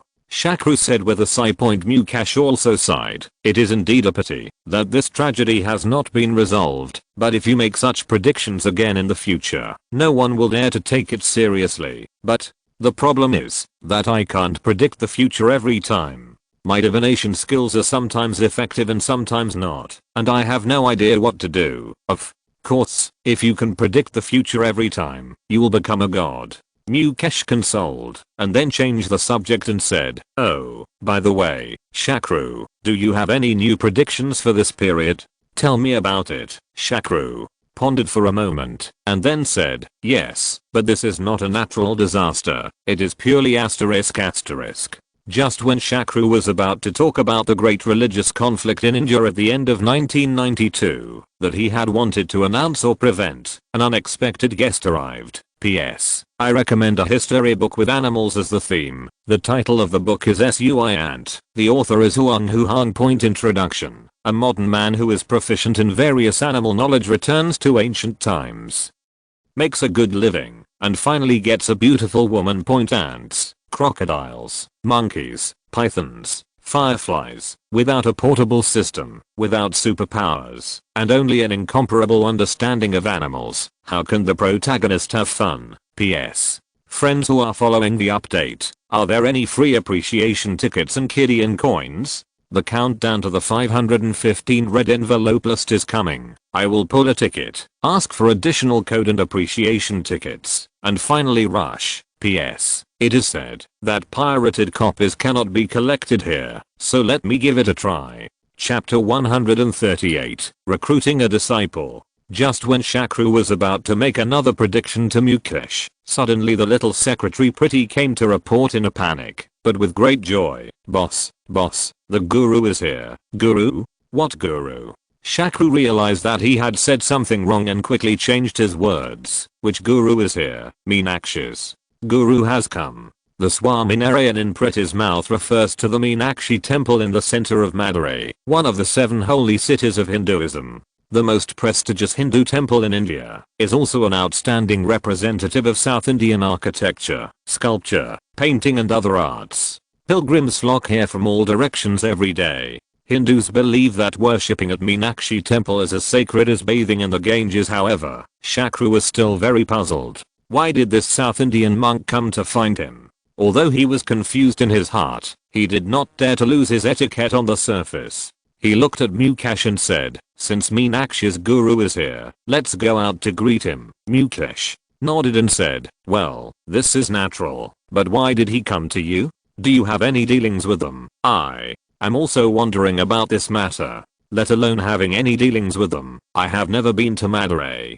Shakru complained.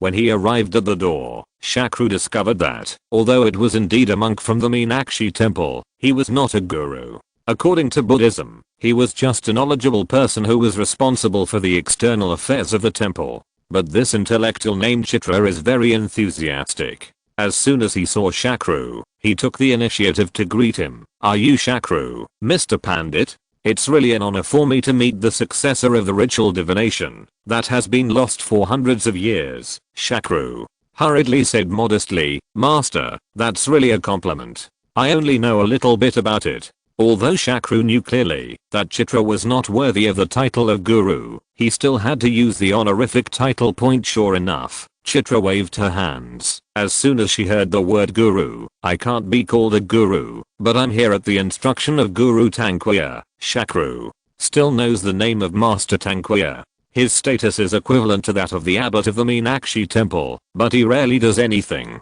He only occasionally shows up during some major ceremonies. But the question is, what does this great monk want to do with him? Seeing that Shakru was in a daze, Mukesh quickly smoothed things over and said, let's not just stand at the door and talk. Guru Chitra, please come inside. Then he ordered Pretty, go prepare fragrant tea and snacks. Guru is an honorific title for a Hindu monk, but it is one level lower than guru. After being reminded by Mukesh, Shakru then came to his senses and welcomed Chitra into the office. After drinking tea and exchanging pleasantries, he asked, I wonder what Master Tanqueya's orders are. Chitra did not answer but asked, I wonder which sect Mr. Pandit believes in. Let me briefly explain here. Although more than 80% of people in India believe in Hinduism, in fact Hinduism is not unified.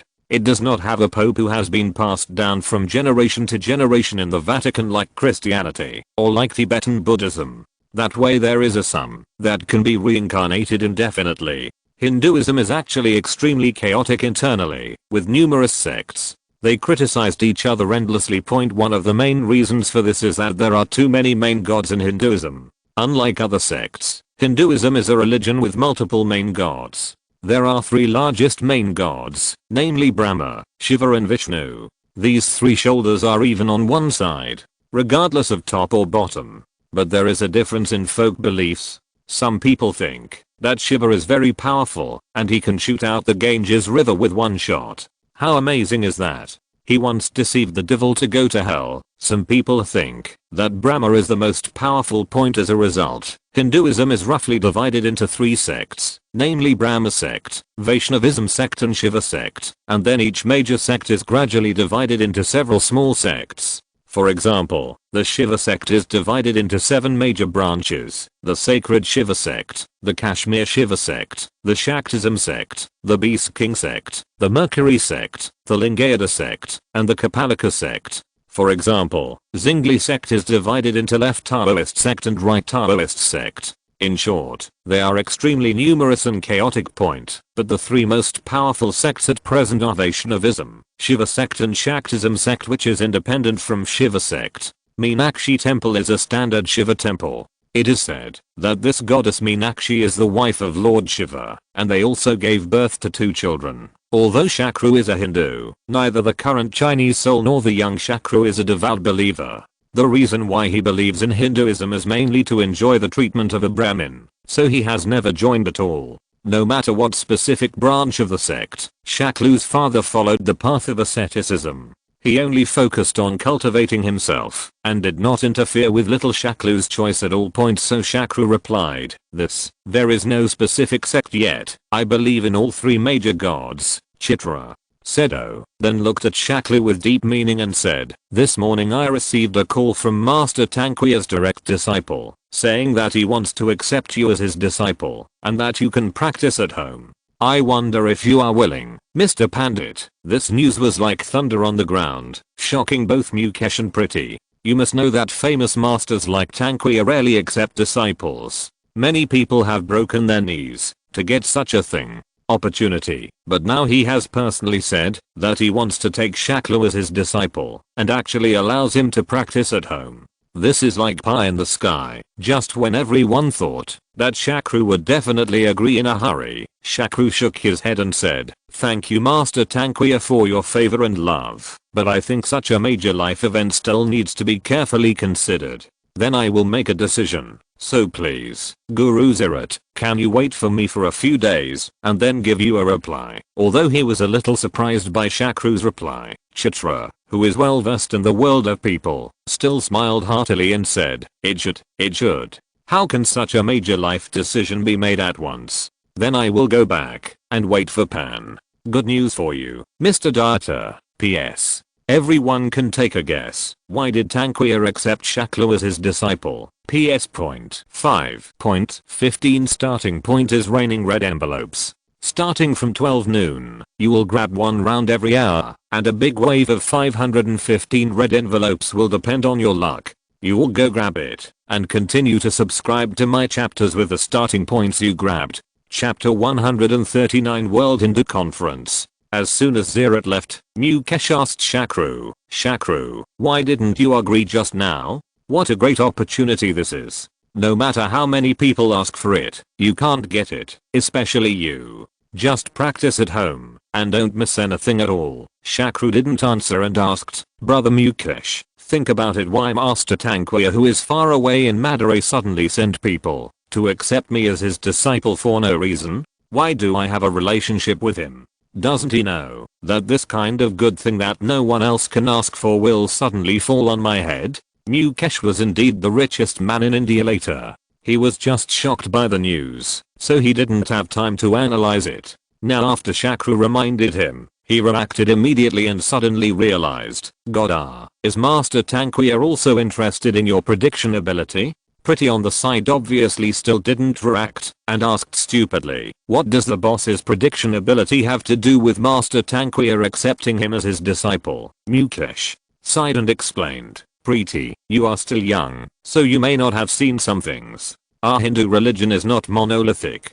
Just like other industries or companies, there have always been battles between different factions. It hasn't stopped. Your boss is from a Brahmin family and has mastered the magical ritual divination. Recently, he is showing great power and reputation. If he becomes a disciple of Tanquil, the representative guru of the Shiva sect, at this time, think about it, the reputation of the Shiva sect will also increase in the future. We can use Shakru's divination skills to attract more believers. Otherwise, how could they accept a guy like him who smells like copper?" Then he turned to persuade Shakru, "Little Shakru, I know you may not like the truth of this solicitation, but the battles between sects are like this now. Even I, a devout believer, feel helpless. Now not only it's business. Everything needs marketing. If you don't promote it, others will promote it. As a result, they will have more believers than you, and have greater influence than you. Income and status are higher than yours, and in the end, people can use this to say that you are inferior to him. Hey, so now is not the time to defend the doctrine.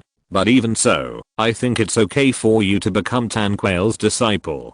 There's no harm in it. With this extra layer of status, your status will be improved, and it won't have any impact on your life." Shakru shook his head and smiled. "Haha, Brother Mukesh, you have misunderstood. I'm also a businessman, so I have no objection to this so-called truth. On the contrary, I feel that this way I feel more at ease. I will not agree to do it for the time being. Tanquil's apprentice wants to see what kind of conditions the other companies will offer me." "How many others?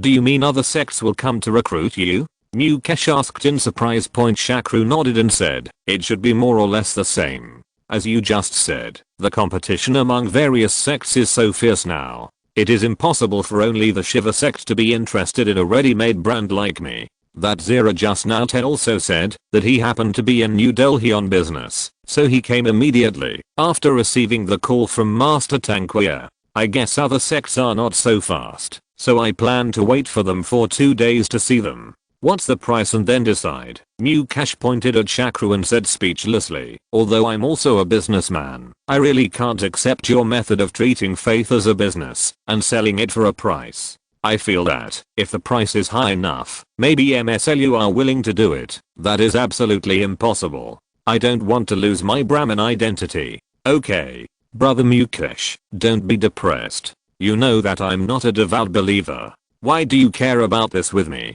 Anyway, no matter which sect I join, it will not affect our friendship. Well, just wait and see. But I don't believe that anyone else can offer better terms. You know, that is Master Tang. Even if I go to become his disciple, they may not agree. Facts have proved that Shakru's guess was right. In less than a week, the Vishnu sect, the Brahma sect, the Shaktism sect, the Dirty Clothes sect, this is not the Dirty Clothes sect in the Beggars Gang, and the Pure Clothes sect, but a branch of Jainism, and its counterpart is called White sect. Anyway, there are many famous sects in India. Almost all famous sects have sent people here. That night, Mukesh came over again and asked, Shakru, I see that there are so many guests here in the past few days. I don't have the nerve to come and disturb you. By the way, which one offers you the highest price now? Shakru opened the notepad at hand, flipped through it, and then said, well, the ones with the best treatment currently are the Shiv Sena and the World Hindu Congress, both of which are willing to give me a position as executive director. Before he could finish speaking, Mukesh interrupted, wait a minute, don't tell me that you are going to join these two companies. Do you know that they are all organizations? Shakru chuckled and said, don't worry, I'm not crazy. How could I join these crazy organizations? Isn't this because you asked me just now which company gives me the best treatment? So I mentioned these two. Come out. This World Hindu Congress and Shiv Sena are not the same as the Shiva sect and Vaishnavite sect mentioned above. They are not sects at all. To be more precise, they should belong to extremist societies or organizations. At present, the organizations with greater influence in India include the Hindu Mahasabha, the Rashtriya Swayamsevak Sangh, RSS, the Bharatiya Janata Party, BJS, the World Hindu Congress, VHP, and the Shiv Sena mentioned above. These organizations and societies advocate the theory of Hindu state, incite the opposition between Hindus and MSL, create religious contradictions and conflicts, and bring great harm to Indian society. Especially the World Hindu Congress. At first glance, the name is quite misleading, but in fact it is the worst. It advocates Hindu chauvinism all day long, preaches that Hinduism is above all religions, and incites anti-manuscriptal sentiment among Hindus. They bear an unshakable responsibility for the temple dispute that shocked the world at the end of 1992. Although Shakru never recognized himself as an Indian and did not believe in any religion, he still did not want to see this kind of human tragedy. Unlike the natural disaster in Cairo in October, the temple dispute at the end of the year was a complete asterisk. So he would never join any of these two organizations. PS. Red envelopes are raining on Gideon on 5.15. Starting from 12 noon, there will be a round of grabbing every hour. A large wave of 515 red envelopes depends on luck. You all go grab them, and continue to subscribe to my chapters with the Gideon coins you grab. Chapter 140, Shakti. After hearing Shakru's answer, Mukesh breathed a sigh of relief and then asked, as long as you don't make mistakes in this regard, which company are you going to join? I don't know. Shakru replied coolly. Mukesh felt that he had been flashed again, and said somewhat speechlessly, I don't know. So what have you been busy with during this time? Shakru chuckled and said, I really don't know which company I should join, but the general direction has been decided. Then he opened the notebook at hand, picked up a pencil, and scratched on the notebook and said, first of all, these small sects have all passed. They are not large in scale, and have too little influence. Even if they ask me to be the Pope, I'm not interested. Then what? Even ascetic sects like Jainism are not good. I haven't enjoyed enough of this colorful world, and I don't want to suffer that. Then, you have to get rid of those who are not sincere, and just send some minions just to mess with me. Come on, what a joke. If you really think you have such a great reputation, why would you want to invite me? This time Mukesh was completely speechless. Oh my god. You are too loud. Do you still want Master Tang to invite you in person? If he values me enough, then why can't he come? If he values me not enough, then why should I go? They are not the only ones looking for me. Just dream. Those masters practice meditation all the year round. Even some major ceremonies may not be possible, let alone a small businessman like you.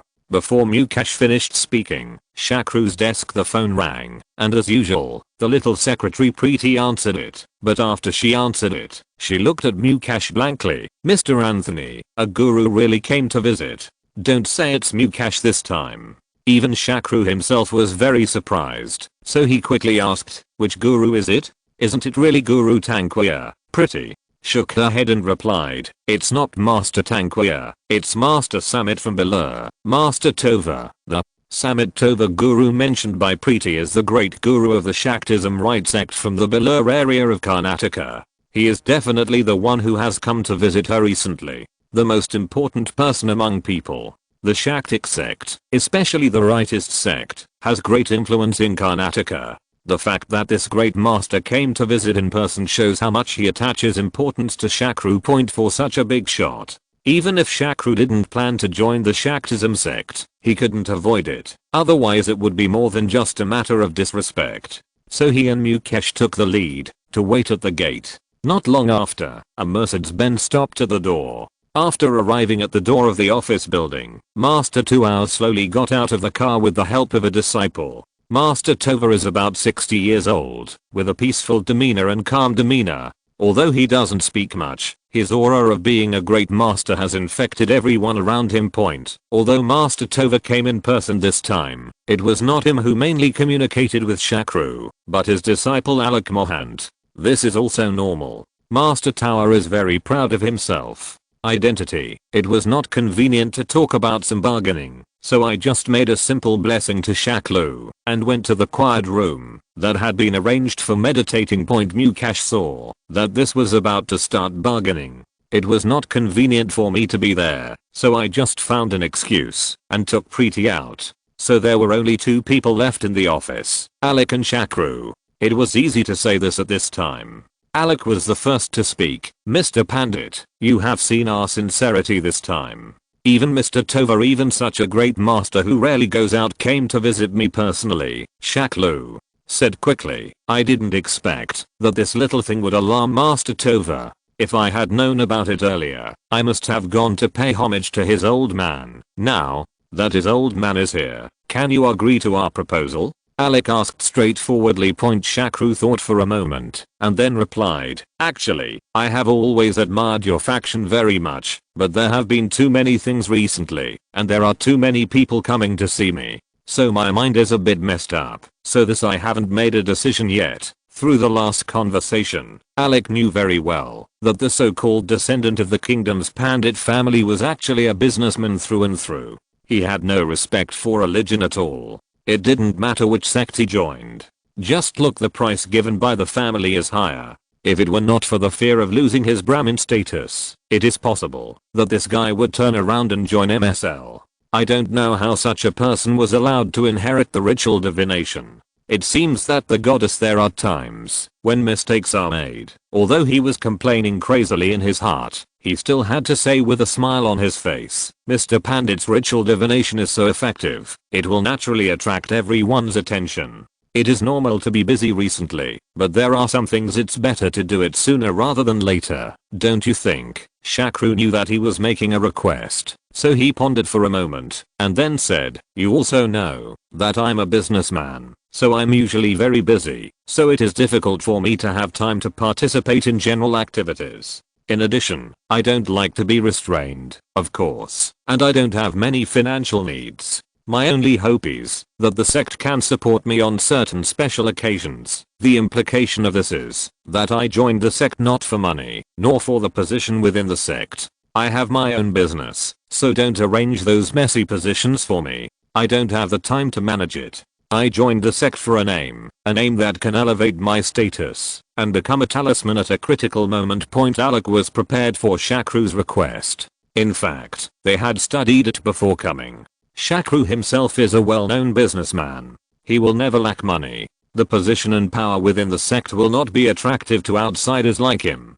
So what he wants is nothing more than a high level position in the sect, which is just a little better to say, so he can be given a high position, but little real power in addition. According to the investigation of him, it was found that this guy is extremely lustful. For this point, the Shaktism still has its own trump card. Chapter 141 Love Sutra. So Alex smiled and said to Shakru, I wonder if Mr. Pandit will be satisfied with the position of outer elder. Outer sect elder? Are you telling the truth? Shakru asked in disbelief. In fact, it's no wonder that he can't believe it, because although the elder belongs to the administrative system and is not as noble as the guru, he is still a high-level figure in a sect. Generally speaking, if he does not work in the sect for more than 10 or 20 years, he will not be able to believe it at all. Maybe he became an elder, so Shakru was so surprised. However, after Alec explained the position of the outer elder in detail, Shakru felt a lot more at ease. It turned out that in the Zingli Rite sect, although the outer elders have the treatment and qualifications of the elders, they are not responsible for specific matters. The affairs are somewhat similar to the honorary principals in the current universities, but they have a greater sense of belonging and restraint. In short, they are in line with Shakru's expectations of joining the sect. What particularly surprised him was that, after explaining the position of the outer sect elder, Alex said to him mysteriously, see, Mr. Pandit, you are also a temperamental person. To tell you the truth, the Shaktism sect, it can be said that he has the most in-depth and thorough research on the Kama Sutra in India sect, and our temple in Bala has the largest number of saints and the highest quality. They are all trained in strict accordance with the requirements of the Kama Sutra starting from the age of 6 or 7. The great master has said, when the time comes, you can choose any of the 5 that have just been trained. There is no doubt about Alex's words from Shakru, because in India, Karnataka can be said to be the area with the most serious situation of holy women, especially before Bangalore, India's Silicon Valley, developed. Bangalore, it is the capital of Karnataka state, and was developed probably after 2000. The economic situation here is very bad, so some poor people live there. On the one hand, parents who favor sons over daughters hope that sending away their daughters will bring good luck to the family. On the other hand, they credulously believe that their daughters can find their own happiness by marrying gods. According to statistics, even in 2014, more than 1,000 girls in Karnataka were still forced to join the ranks of saints every year because of poverty. As the largest religious group in Karnataka, Shaktism naturally has the largest number of saints. As for the Kama Sutra, it is a wonder among the world's scriptures. Because although this book is in the form of a classic, and it also involves a lot of philosophy and psychology knowledge, in fact it is a classic book dedicated to explaining *****. The Kama Sutra was written around 350 AD, and most of the details in the book date back to the 1st century AD. The author of the book, the Brahmin priest Vatsayana, is not the original author. He just edited the knowledge of his ancestors. The book has a total of 7 parts and 35 chapters. Please go to Baidu for the specific chapter names. If I wrote them, they would all be blocked with asterisks, but I believe every one will be eye-opening. After reading these chapter names, it is recognized in the Indian religious circles that the Shaktism sect has the highest attainments in this area, so Shakru completely believed Alex's words, but he didn't really like to force women, especially these poor little girls, but Alec obviously misunderstood what Shakru meant, thinking that he did not like Asian girls, but liked all European and American girls. His theory was based on the fact that Shakru was surrounded by there were several beautiful Soviet beauties, so he continued seductively, if Mr. Pandit, you prefer European and American girls, I can apply to the Grand Master for you, and you will be responsible for inspecting American institutions in the future. There are many devout American girls there. You can enjoy it then. Does the sect still have branches in the United States? Shakru asked in surprise. Alec nodded and replied, not only. There are several. In fact, the institutions in the United States are purely unintentional. At first, a few American believers studied here for a few years, and then they started their own business, after returning to China. Through the promotion of yoga, the number of believers in our sect has gradually increased, and now it has become the largest overseas branch. Oh. It is indeed a good way to develop followers through yoga, especially now that girls want to stay in shape and more people are learning yoga. In fact, a friend of mine also opened several yoga studios in Japan. When I go to Japan again, I'll ask her to help promote our sect. Shakru originally said this casually, but Alec actually thought about it carefully, then shook his head and said, well, the yoga method we promote in the United States is quite special, and it is probably difficult to develop it in Asia, so I still don't bother your friends. Alec's refusal aroused Shakru's curiosity, so he asked, how special is our yoga method in the United States? Alec hesitated for a moment, then quietly replied, it is naked yoga without clothes. This thing can only work in the United States. We Asians can't let go.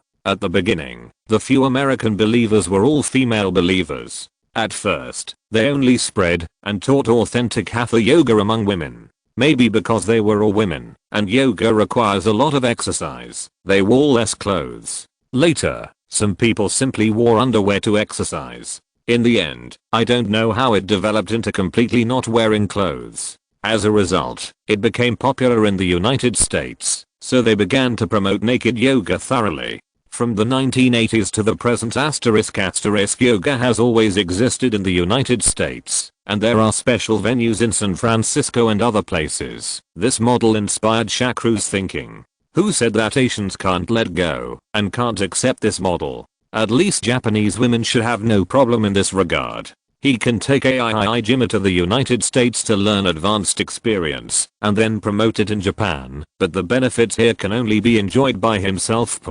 After discussing some other minor issues, Shakru finally decided to accept the invitation of the Right Path sect of the Shaktism and hold a formal joining ceremony on Diwali next month. However, at this time, Alec made a request. Mr. Pandit. Oh, no, I should call you Elder Pandit now.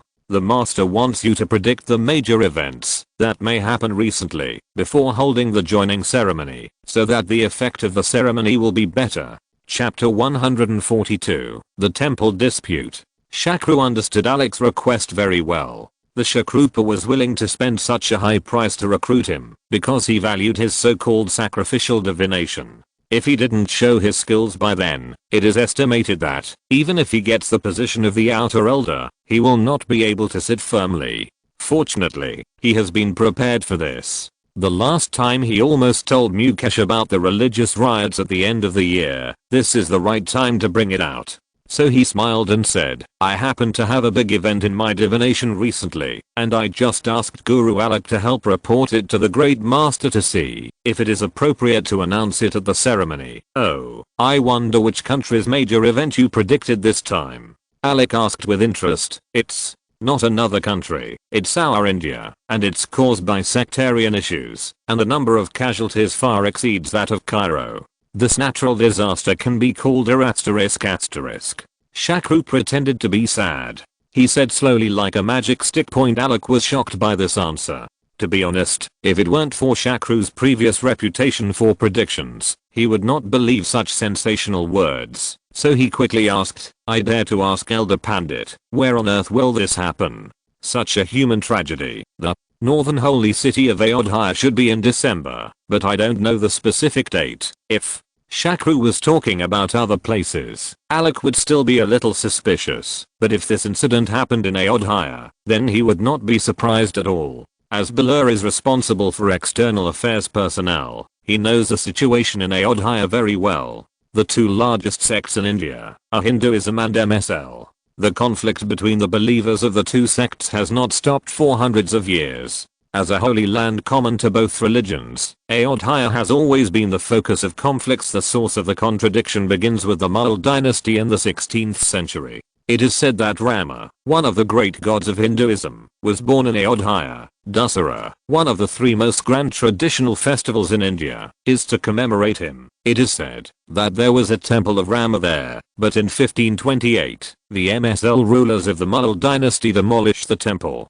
The Babri Mosque was built on the original site, so the Hindus demanded that the mosque be destroyed and the Rama temple rebuilt. Of course, the MSL would not allow this kind of thing, so the resulting violent conflicts continued. This is the famous temple. The battle over the temple, in fact, the year before last, in October 1990, Advani, the leader of the Bharatiya Janata Party, organized a chariot parade in northern India, calling on believers to go to Ayodhya on October 30th to serve God at the Babri Mosque.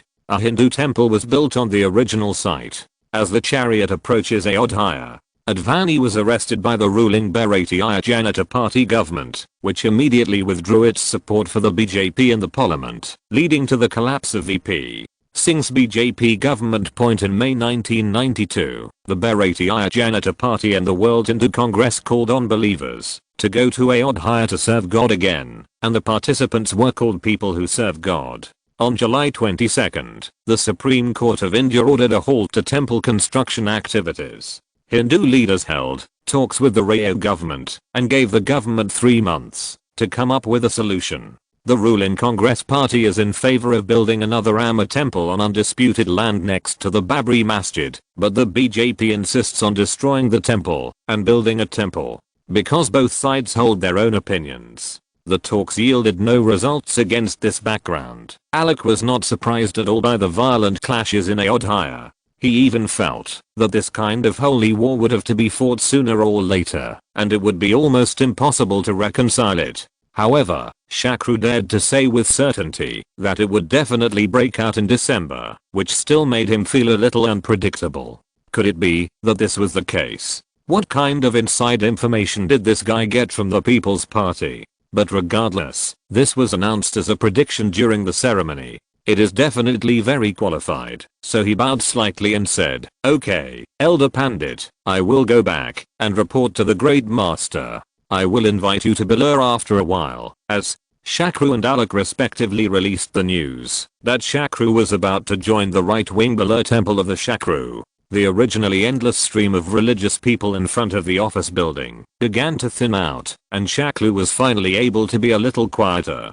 To be honest, Shakru really felt exhausted from dealing with these people during this period, so he planned to take care of himself. He had to rest for a few days, but at this time, Murdy reported to him, "Boss, another inspection team from Changchun Medicine came." Before Murdy could finish speaking, Shakru waved his hand with a headache and said, "These guys are really endless. Forget it. If you have time this time, go and accompany them around New Delhi. If you don't have time, just go with them. Just arrange for anyone." In fact, it's no wonder that this matter gave Shakru a headache. At first, he casually said, "We welcome the leaders and colleagues of Changchun Medicine to come to India for guidance."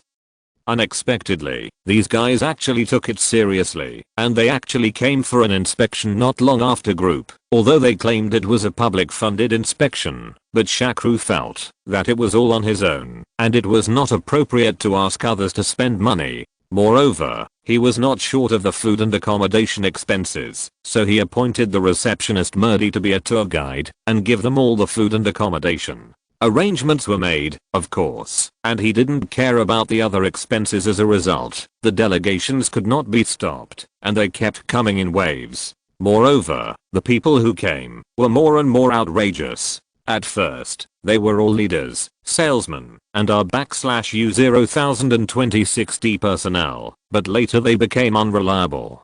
Basically, it was just two small leaders who came here with a large group of family members to travel. Although Shakru was a Chinese in his previous life, he knew that this was a Chinese characteristic, but he still couldn't accept it when it happened to him. He secretly sighed, how can a public enterprise be good if it is so messed up? However, he was depressed, but he didn't want to offend people for such a small matter. So when there was another unreliable delegation coming, he didn't even meet them and left them all to Modi to deal with. Of course, this was also related to his recent busy religious affairs, and he really couldn't spare the time point, so he wanted to deal with it this time. But Modi hesitated, and then said, "Boss, the leader of the team this time is Wu Mingqi, the sales section chief of Changchun Pharmaceutical. He said that he had something very important to talk to you about. If you're listening to this novel on a channel other than Fanfic World, it means they downloaded and uploaded it without effort.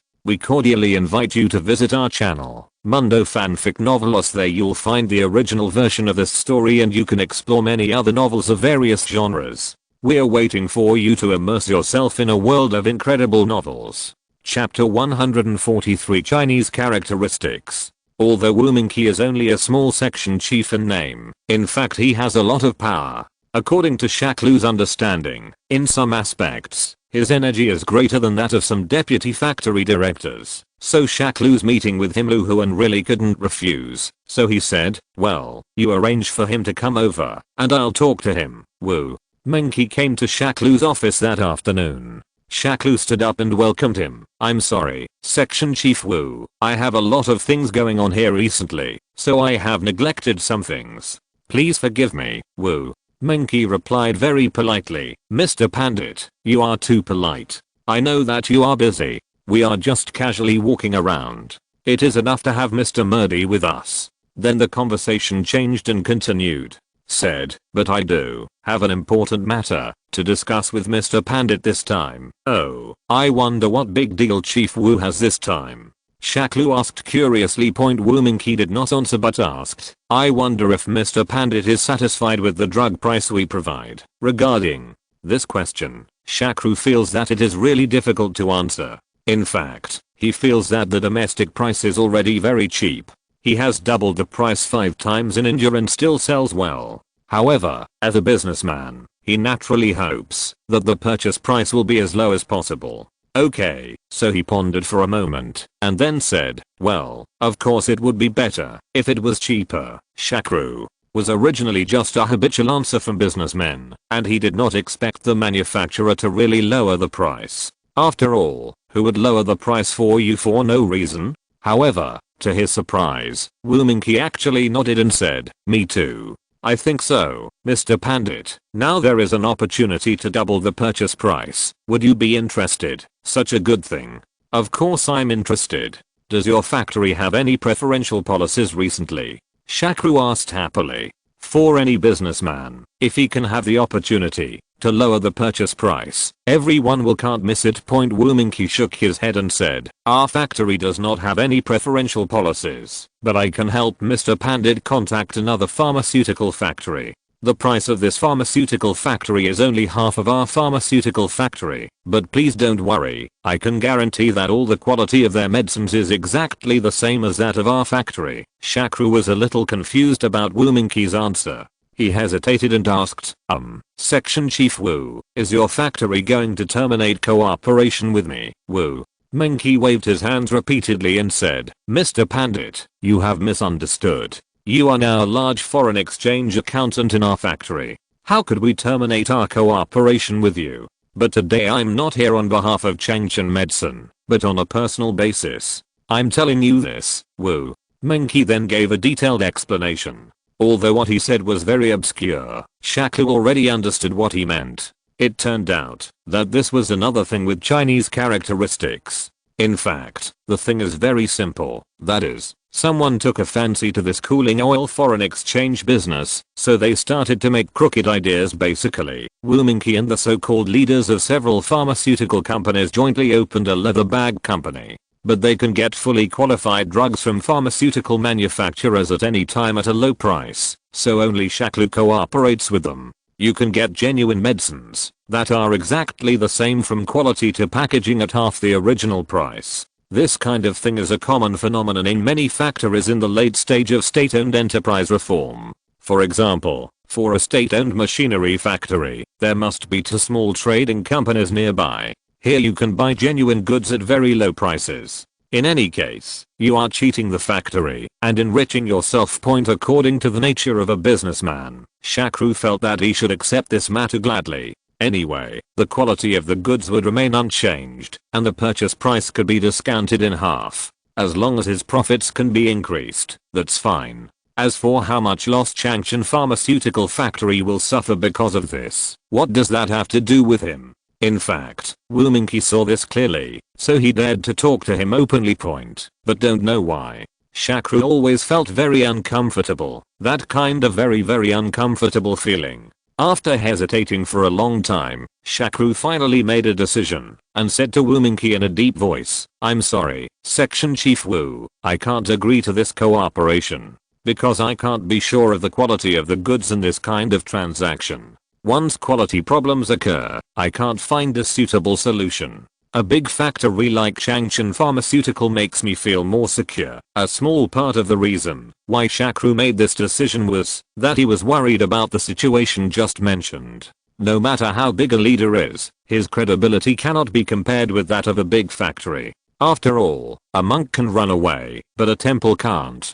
But couldn't run. Another very important reason is that he feels that this kind of thing makes him tired and uncomfortable. He is not in the initial stage of starting a business now, so there is no need to make himself uncomfortable for this little money point. Wu Mingqi thought that what he just said was too vague, so Shakru didn't understand, so he explained. Mr. Pandit, maybe you didn't understand what I meant just now. Let me put it directly. These goods are actually Changchun medicines. Regular medicines only have different purchasing procedures. And if something really goes wrong, you can come to me. We have been working together for so long. Don't you still believe in my character? What's more, there are several big leaders behind this matter. They are just not convenient to do so directly. It's just a matter of coming forward, but they won't just sit back and ignore things when things happen. But Shakru still shook his head and said, I'm sorry, Section Chief Wu. In business, no matter how big a leader is, there is nothing better than a contract written in black and white. This rule may work in your country, but unfortunately I'm not Chinese. Wu Mingqi continued to explain for a long time without giving up, but Shakru was determined and was not moved at all. In the end, Wu Mingqi could only leave a bitter sentence. I hope Mr. Pandit you will not regret today's decision. Then he turned grey. He left in a hurry. In fact, Wu Mingqi was not just talking empty words to scare Shakru. He quickly verified his threat with actions. On this day, Murdy came to Shakru in a hurry. Boss, it's not good.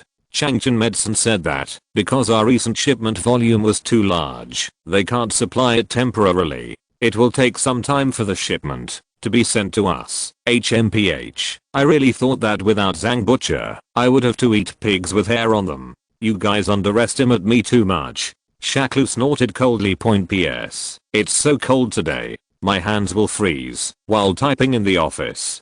Fortunately, the temperature will heat up tomorrow. Chapter 144. Remove the firewood from under the cauldron. Changchun in 1992 seemed to be a warm winter. It didn't snow for the first time until November, and the amount of snow was not large. However, Wu Mingqi's mood at this time was as if he had entered a cold winter, and it became cooler and colder day by day. Frozen. When he first received the order from Secretary Qin to go to India, Wu Mingqi was full of confidence, because in his view, businessmen are all profit-seeking. This should be essentially the same, whether they are Chinese businessmen or foreign businessmen. So now that there is a good thing to make money, then this Indian named Pandit should have no reason to refuse, and judging from the previous dealings, this guy is a China hand, so this matter should be a matter of course and everyone will be happy. But the result was that Wu Mingqi was greatly disappointed. This guy was a fool. No matter how he tried to persuade him, he believed that the leader's promise was not as good as the credibility of a big factory, but he didn't want to think about it. Who owned this factory? Isn't that just for the leader? Secretary Qin's words are no more useful than that broken contract point, because the matter was messed up. I was severely scolded by Secretary Qin when I came back. Fortunately, I had already made a remedial plan and immediately suggested, Secretary Qin, don't be angry. The matter is not irreversible yet. As long as we find any excuse to hold back his next batch of goods for a period of time, the Indians who can't get the goods and can't make money will naturally come to us, and then the initiative will be in our hands. That's not just round as we say, and flat as we say. After hearing this suggestion, Secretary Qin's anger finally dropped a little, and he immediately used the excuse that the recent transfer volume was too large and the temporary turnover was not working well, to stop the goods for the Indians. But what happened next made everyone a little confused. I was confused. The Indian didn't come over angrily to file a lawsuit and question why he was cut off from the stock. He also didn't come over with a low eyebrow and begged to agree to the last conditions. Instead, he just let his side go stand up, let alone anyone coming. There was not even a phone call or fax, which made people very curious. Could it be that this Indian didn't want to do business? But this shouldn't be the case. It is said that his business is quite profitable. After purchasing goods from Changchun, he wrestles them 5 times and often sells out. How could you not do such a profitable business? What's even more troublesome is that, although there is no movement from the Indian side, Secretary Qin drags him to the office every day to ask about the progress of the matter. At first, he could barely cope with it, but now it has been a month. Who should replace him? I can't hold my breath either. Seeing that Secretary Qin's face was getting uglier and his tone was getting colder day by day, Wu Mingqi finally couldn't hold it any longer and took the initiative to ask. As a result, Manager Murdy, who was originally extremely enthusiastic about him, replied coldly, "Wu Mingqi Section Chief, isn't your place temporarily unable to open the business? Then we won't bother you until we can open the business, before we can cooperate." Wu Mingqi was stunned by this reply. Can't tell. The most troublesome thing was today. I had just picked up my job. When I got home, Secretary Qin called me and asked me to rush to the office immediately. His tone was so cold and scary that I immediately felt cold to the core. Although I didn't know what happened specifically, son. But it's definitely not a good thing. Sure enough, I just arrived at Secretary Qin's office. He saw Secretary Qin standing in front of the window, with his back to the door, smoking a cigarette. Wu Mingqi, who had been with Secretary Qin for almost 10 years, knew very well that Secretary Qin only smoked when he was upset, so he started to do it lightly. He closed the office door, then cautiously stepped forward and asked, "Secretary Qin, do you have any new instructions?" But I didn't expect that it would be better not to speak. As soon as Secretary Qin heard what he said, he turned around and cursed angrily. "You have the nerve to ask? Because of you, I was severely scolded by Mayor Wang at the government meeting today. Now I have become a person who affects the entire Changchun, the center of economic development." Upon hearing this, Wu Mingqi was immediately shocked. "No way, we haven't had anything happen recently. Especially in the past few months. Our pharmaceutical factory is a major foreign trade player in the city, and you have also been publicly praised by Mayor Wang." Woolen cloth. Secretary Qin snorted coldly and said, "Huh, it's not your bad idea to make a lot of money from the Indians. Now it's better. Not only did you not take advantage of it, but you lost a lot of money. The Indians just took advantage of it. He stopped playing with us and went to buy medicine from Harbin Yao." These words were like a bolt from the blue, immediately shocking Wu Mingqi to death.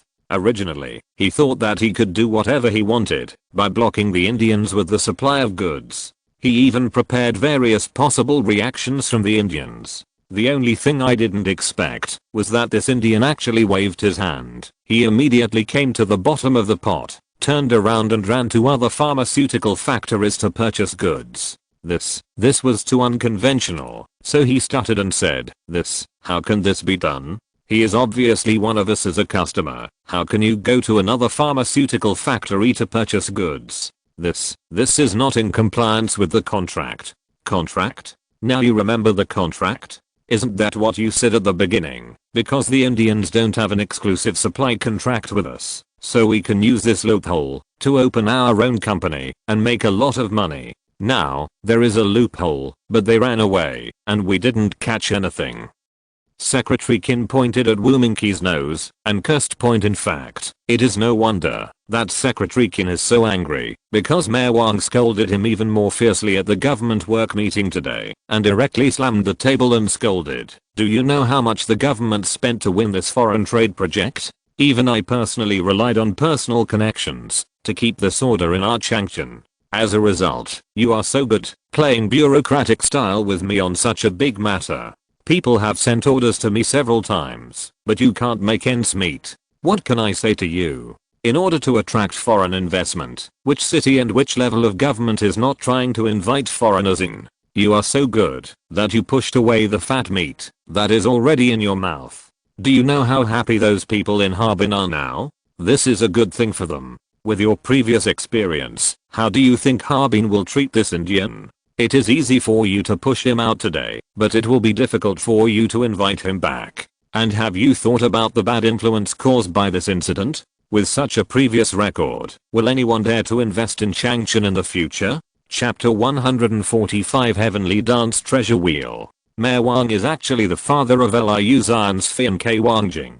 Liu Zhan asked Shakru to invest in Changchun, just to please his future father-in-law. Although Shakru did not invest in building a factory in Changchun, he directly gave him the money. An easier way to make money. Cooling oil, Fenggaojing, Huaxiang Zenki water are popular in China. Things that can be bought on Guomen Street can be resold at double the profit, and it is also foreign exchange income. This good thing naturally makes Mayor Wang, who is in charge of the economy, very satisfied. So when he learned that this project had been snatched away, especially after one of his men directly messed up, one can imagine his anger. In fact, when Wu Mingqi threatened Shakru, he was already ready to change suppliers. He was from Heilongjiang in his previous life, so he naturally knew the scale and strength of Harbin Pharmaceutical, which was much stronger than Changchun Pharmaceutical. So indeed, when he knew that the supply of goods was under control, he instructed Moody to slow down shipments to various pharmacies.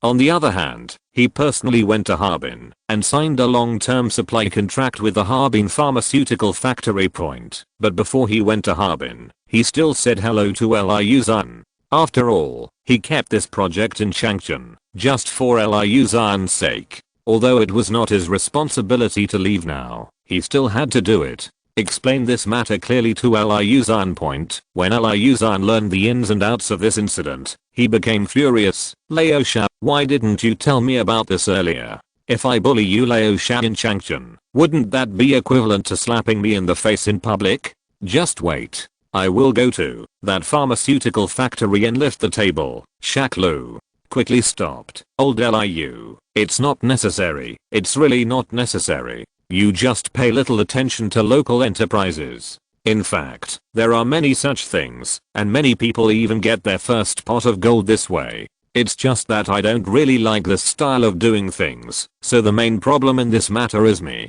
It's because I don't adapt to China's official business model. In fact, I'm very lucky that they didn't send me a batch of fake goods. In fact, Shakru also knew that this was because of the fake goods in China in 1992. It's not that rampant, otherwise this kind of thing wouldn't be guaranteed. But, Lao Sha, there is something I don't know how to say. You have been wronged in this matter, that's for sure. But I don't think it's good for you to give up your choice because of this. Then I will be with Ziyajing. It doesn't look good in front of Dad, Liu Zhan advised. After calming down, Shakru laughed and said, don't worry, old Liu, I'm just looking for face this time. I will continue to cooperate with Changchun under your persuasion in half a year at most. By then, won't your face be even brighter? Upon hearing this, Liu Zhan immediately perked up. Lao Sha, do you mean that you will hand over the cooling oil business to Changchun in half a year? The cooling oil is terrible, but I can do other businesses. You don't only have pharmaceutical factories in Changchun, right? This is not because Shakru is deceiving Liu Zhan. He is indeed considering developing new projects in Changchun.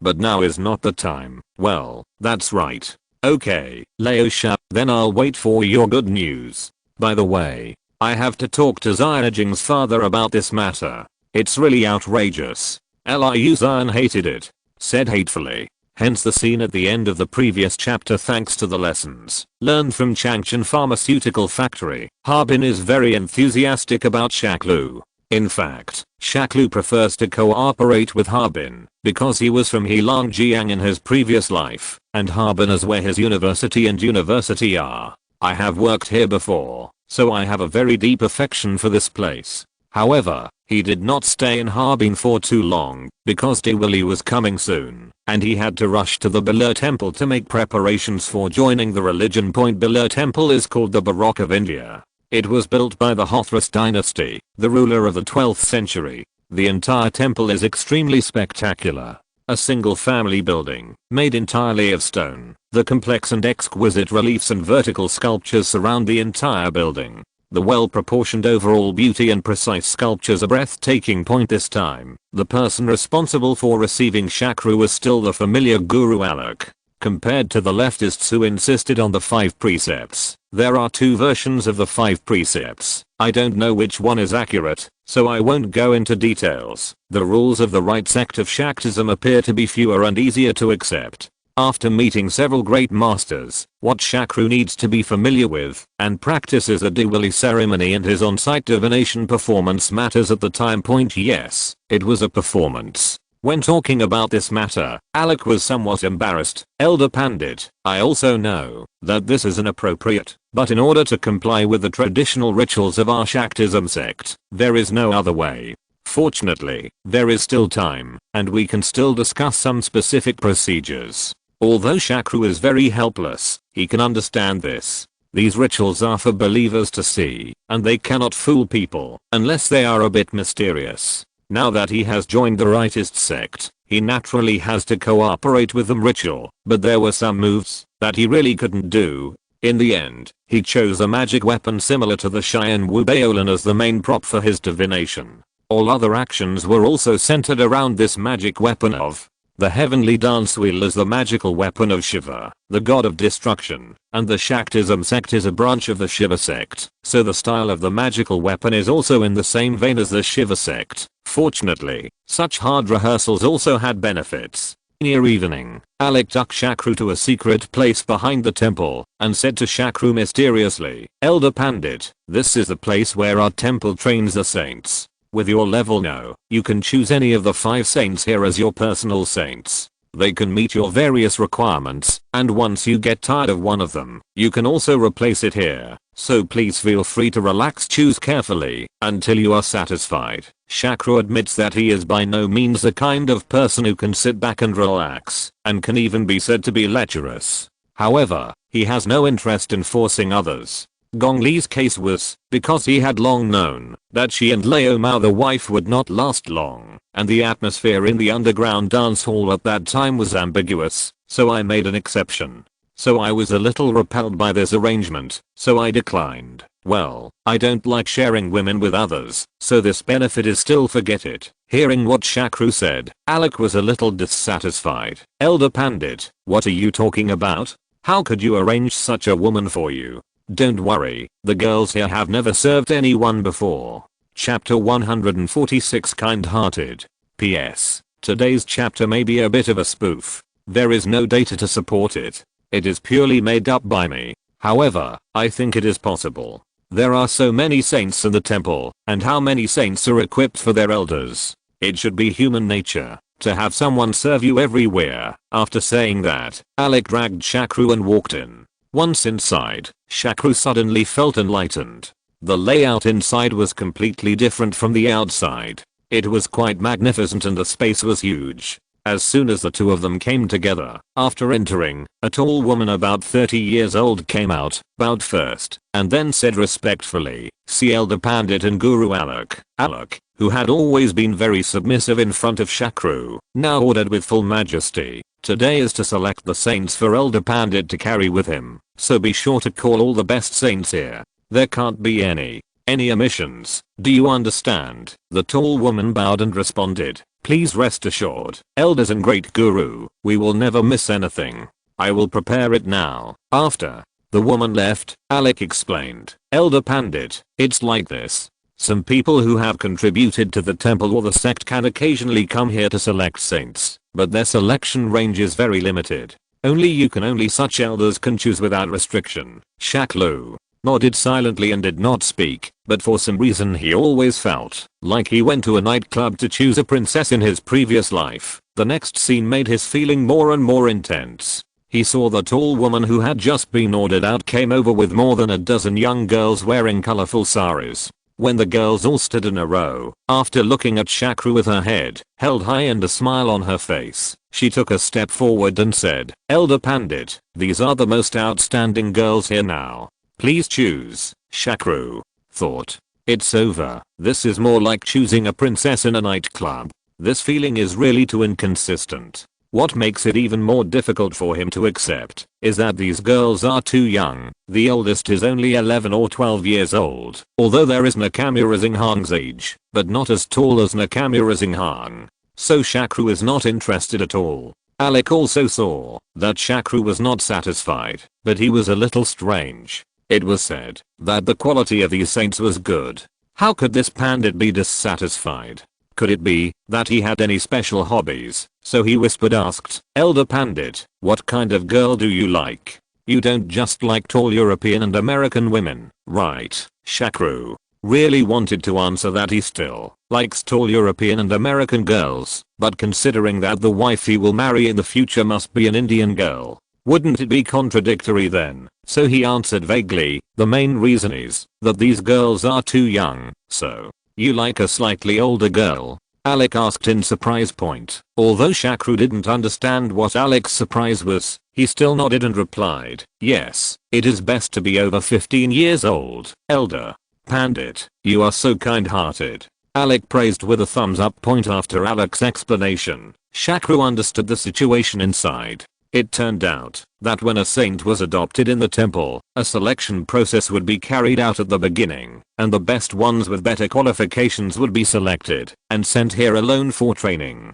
The other saints would be women, like what Shakru saw in Gujarat, will be auctioned after a period of simple training point. Although these selected girls do not have to suffer this bad luck for the time being, but it only lasts for 10 years at most. If the 10 years are up, the elders or meritorious personnel have not chosen him, then these girls will be the same as the other girls who have not been selected. So Shakru specially selects girls who are approaching the upper age limit. This is definitely a kind-hearted and meritorious move. After all, he serves an elder. It is much better than being reduced to a money-making tool in the temple, or being sold to the red light districts of Calcutta and Mumbai Point. After listening to Alec's explanation, Shakru was very emotional. He had lamented the tragic fate of these girls when he followed Mr. Sanai to Gujarat to participate in the saint auction. Now that I have further contact, it is even more difficult to understand what the parents who send their daughters to the temple think. Isn't this pushing their daughters into a pit of fire? After having such an understanding, Shakru's previous worries disappeared because he felt that it would be better for these 5 girls to follow him than to continue to stay in this place, or at worst, let them work as maids in his villa. That's it. So during the next lineup, he began to carefully select point. Only then did he realize that these girls were actually living a good life in the temple, probably because they might serve high level elders in the future, so their nutrition was good. They were also 16 or 17 years old, and had the same figure, and the skin is better than that in Sanai village and my own village. The girls of the same age he saw were much stronger. What made him even more delighted was that he actually saw 2 girls who were obviously mixed race, and they were not Asian mixed race, but obviously European mixed race. They had the whiteness of European women, but also with the delicacy of Asian women. I really don't understand how this kind of top quality can be left behind. So Shakru selected 5 tallest and bustiest girls, including Karina and Kajoya, with his big hands, and then Alec told the tall woman, take the 5 of them back and prepare them well and send them to the room of the Pandit elder in the evening. Then the 2 left here to continue preparing for the Diwali ceremony point. When Shakru returned to the room after dinner in the evening, the 5 girls were indeed kneeling in the room waiting for him. Seeing this scene, Shakru felt that he should explain it to them, so he coughed lightly and said, well, I know you have been through very strict training here over the years, but after Diwali, I will take you away from here and live in New Delhi. The rules there are different from here, not so strict. Except for not betraying me, I will not force you to do anything you don't want to do, so don't be so restrained in the future. Just relax and be natural. PS. After more than 10 days of stable updates, I finally dare to ask for subscriptions. The recent subscription situation is not very good. Please subscribe to all of them, so that I can have more motivation and courage to write more bizarre plots later. Chapter 147 Riot. Shakru's flattering words had no effect. At least the girls did not relax because of this. Instead, after looking at each other for a while, the tallest Karina knelt down and said, Elder, we all know that you are good people. We specially chose saints like us who are about to reach the upper limit of our age. Don't worry, we will serve you well in the future. No matter what you ask us to do, we don't ask for anything else. We just ask that you don't chase us away in the future.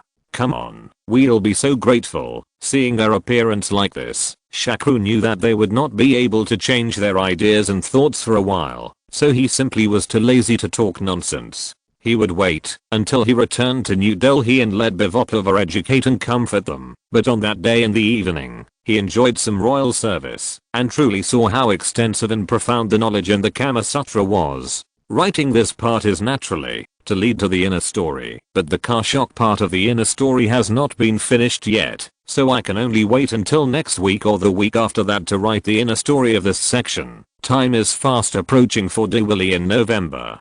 Diwali is a festival in Hinduism, Sikhism, and Jainism in which driving away darkness with light and defeating evil with good is held in October or mid-November every year. Some Buddhist believers also celebrate this festival. Because its influence outweighs other festivals, it is often misunderstood by the Chinese community in Singapore and Malaysia as an Indian New Year festival. Point at this year's Diwali celebrations at the Birla temple, the person who attracted the most attention was the new outer sect elder Shakru Pandit, especially when he held the heavenly dancing wheel and divined that he would be there next month. When a human tragedy broke out in Ayodhya, the scene fell into silence. During the subsequent lighting of lamps and blessings, many people prayed devoutly that the disaster would not happen.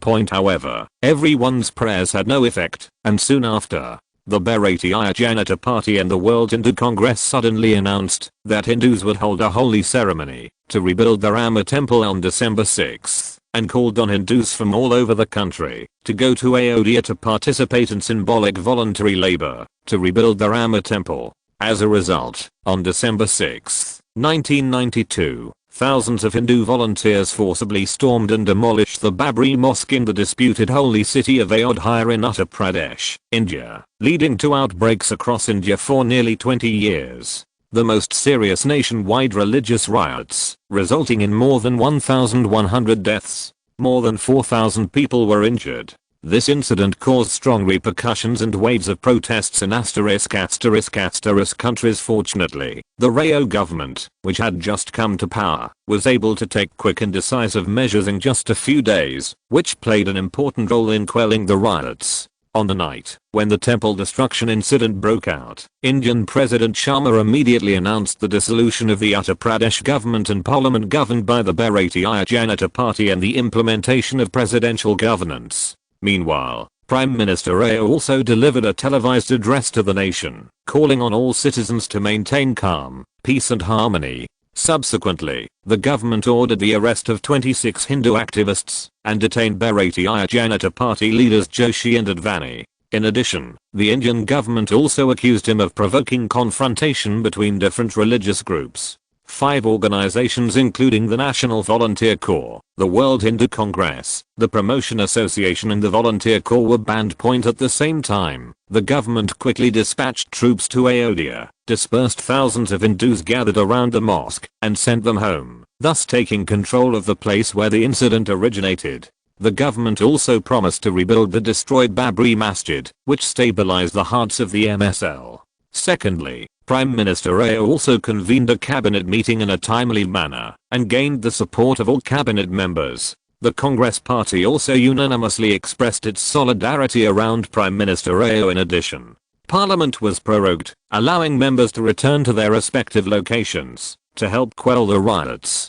Avoid heated debates in Parliament. All these play a very important role in quickly restoring the normal situation. If the only profiteer in this incident is probably Mr. Shakru Pandit, who pretends to be a magician, this incident once again verified the magic of his sacrificial divination. The prestige of the Pandit elders and the Birla temple increased greatly. At this time, there were naturally countless people through different channels hoping to ask Shakru, the master of divination, to help them divine the things they cared about most, but Shakru refused all of them. If you really can't shirk it, just pretend to do a divination, and then say that the divination can't produce results. The only exception is Ibrahim, the gangster giant. On this day, Shakru took the initiative to come to Ibrahim's villa, although Ibrahim was surprised by his arrival. But he still welcomed him and very enthusiastically, but to his surprise, Shakru's expression was very cold, and as soon as he sat down, he said, "Mr. Ibrahim, last night I suddenly divined something related to regarding your matter, although our taboo in divination is that we cannot change what will happen in the future. I must have a good talk with you about this matter." During the European Cup, Shakru once told Ibrahim about the taboos about divination. It is even said that Shakru's father got an incurable disease because of this. But now Shakru speaks to him like this. This made Ibrahim feel a little chilly, and he managed to calm down. And then he asked, "Mr. Pandit, can you tell me what danger I will be in recently?" Shakru shook his head and said, "You are not in much danger, but you will cause danger to others." After hearing this reply, Ibrahim couldn't help laughing and said, "Haha, Mr. Pandit, you are really good at joking. My job is to cause danger to others. Do I need divination for this?" Shakru ignored Ibrahim's joke and stared at him seriously and asked, "Mr. Ibrahim, please tell me truthfully, are you planning to plan a big operation in Mumbai after the new year? Will this operation cause many innocent people to die? How do you know?" Ibrahim asked in shock. "Of course I got it from divination. Just tell me if it's true." Shakru asked without any relaxation point. If Shakru had said this to Ibrahim a year ago, Ibrahim would never believe it, and he might even kill the guy who knew his action plan. However, after personally verifying Shakru's magical divination 3 times, Ibrahim was convinced of it, so he stood up, turned his back to Shakru and said coldly, "So what? I must let the Maharashtra government face up to my existence." Chapter 148 Backlash. On March 12, 1993, explosions occurred in 13 places including the stock exchange, cinemas, and markets in Mumbai, India, killing 257 people and injuring more than 800 people.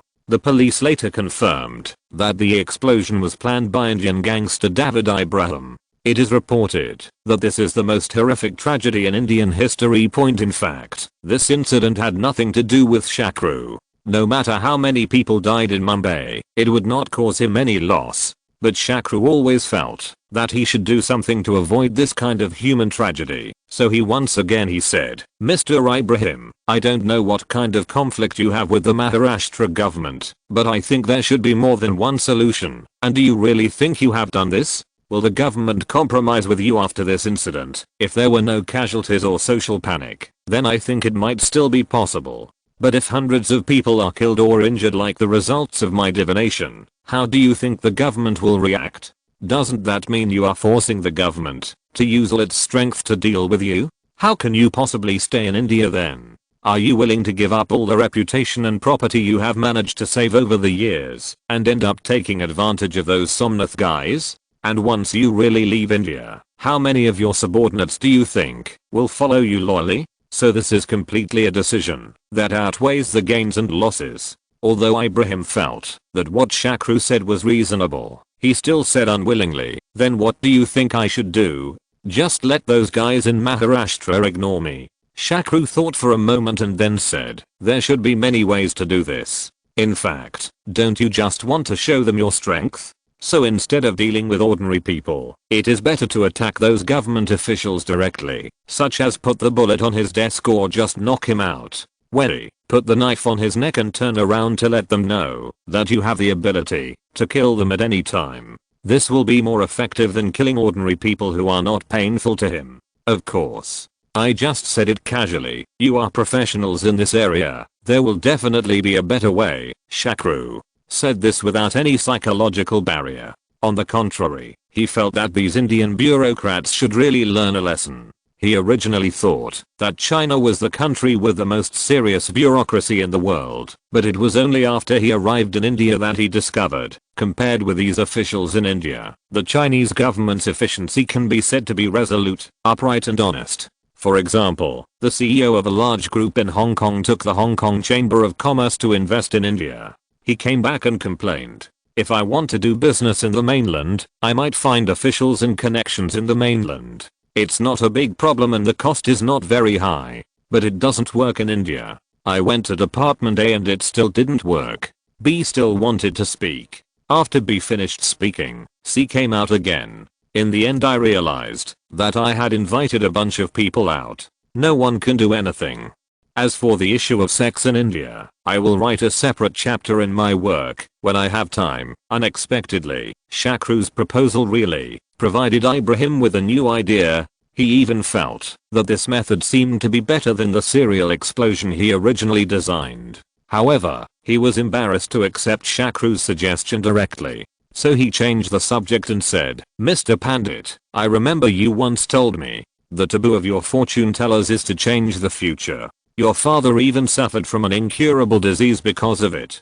So why don't you stop me today? Aren't you afraid of making the same mistake as your father?" To be honest, Shakru had never thought about this question before, and he was a little confused by the question for a moment. In fact, the most appropriate way to respond at this time is to pretend to be upright, and I'm willing to endure all suffering for the happiness of the people. But the problem is that after this period of contact, Ibrahim already knows what kind of person he is. He wouldn't believe it when he said it, and he couldn't say it himself, so he bit the bullet and explained. Our biggest taboo is that we cannot change the future that is closely related to us. My industries are all in New Delhi, and Mumbai has nothing to do with me. The only worry is that Mr. Ibrahim, you are my friend, and changing your future is inevitable. It will have an impact on me, but I don't think the impact will be life-threatening, so I'm willing to take the risk and give it a try. As if to prove Shakru's words, not long after Ibrahim decided to abandon the explosion plan, the second film The Last Princess, released by Shakru's Polaris film company, suffered a Waterloo at the box office in India.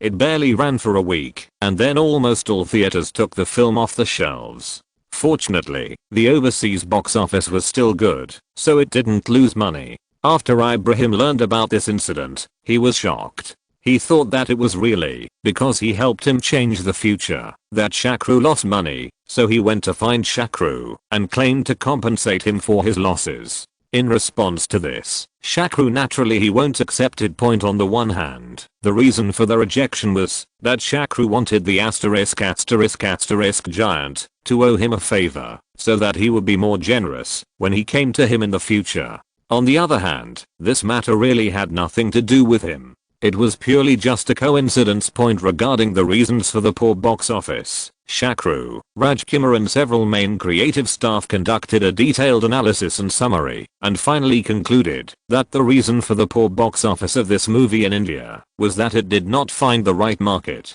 Since the tone of the film itself is relatively heavy and the theme is relatively obscure, the low-level audience either does not understand it or is unwilling to watch it. Most Indians watch movies for entertainment, so they like to watch lively musicals, comedies, and romances. Some people even don't know what the film is about because they can't understand English. They can only enjoy themselves with songs and dances. The confusion of Indian languages has been mentioned above. For the audiences of a high level, both Velayat and Sakina belong to the same class as them. Out of the mentality of feeling sad for the fox when the rabbit dies, they are unwilling to watch this kind of film. Only a few audiences who are willing to study the changes in Indian society will like it, but the number of such audiences is really too small. PS. Some friends are worried that the time span of this book is too short, and that the protagonist may not be able to predict events after 2016, and his identity as a charlatan will be exposed. There is no need to worry about this, as it is only 1992 in the book, and it is still a long way to 2016. 24 years is enough for me to write hundreds of chapters. Chapter 149, The Godfather of Sports. This situation made Shakru a little less confident about the originally planned third film, Border Storm, because the subject matter of this film is also relatively niche, although he never expected to make any big money at the box office in India. But if it is still so bleak, it will be a big blow to the reputation of Polaris Films. After he expressed his concerns, director Rajkumar said hesitantly, "Boss, I have an opinion, and I don't know whether I should say it or not." Shakru has always been very polite to his ace director, so he stretched out his hand and said, "Do we still need to be so polite between us? Just say what you want to say." "Well, please forgive me if I'm rude." Rajkumar apologized first, and then said slowly, "Boss, I think our thinking has gone awry recently. Our goal was very good at first, hoping to learn from the essence of Western films, especially Hollywood, to enhance and improve Indian films, so that Indian films become more dynamic and more accessible to audiences in other countries, instead of just being complacent in making and watching films in India.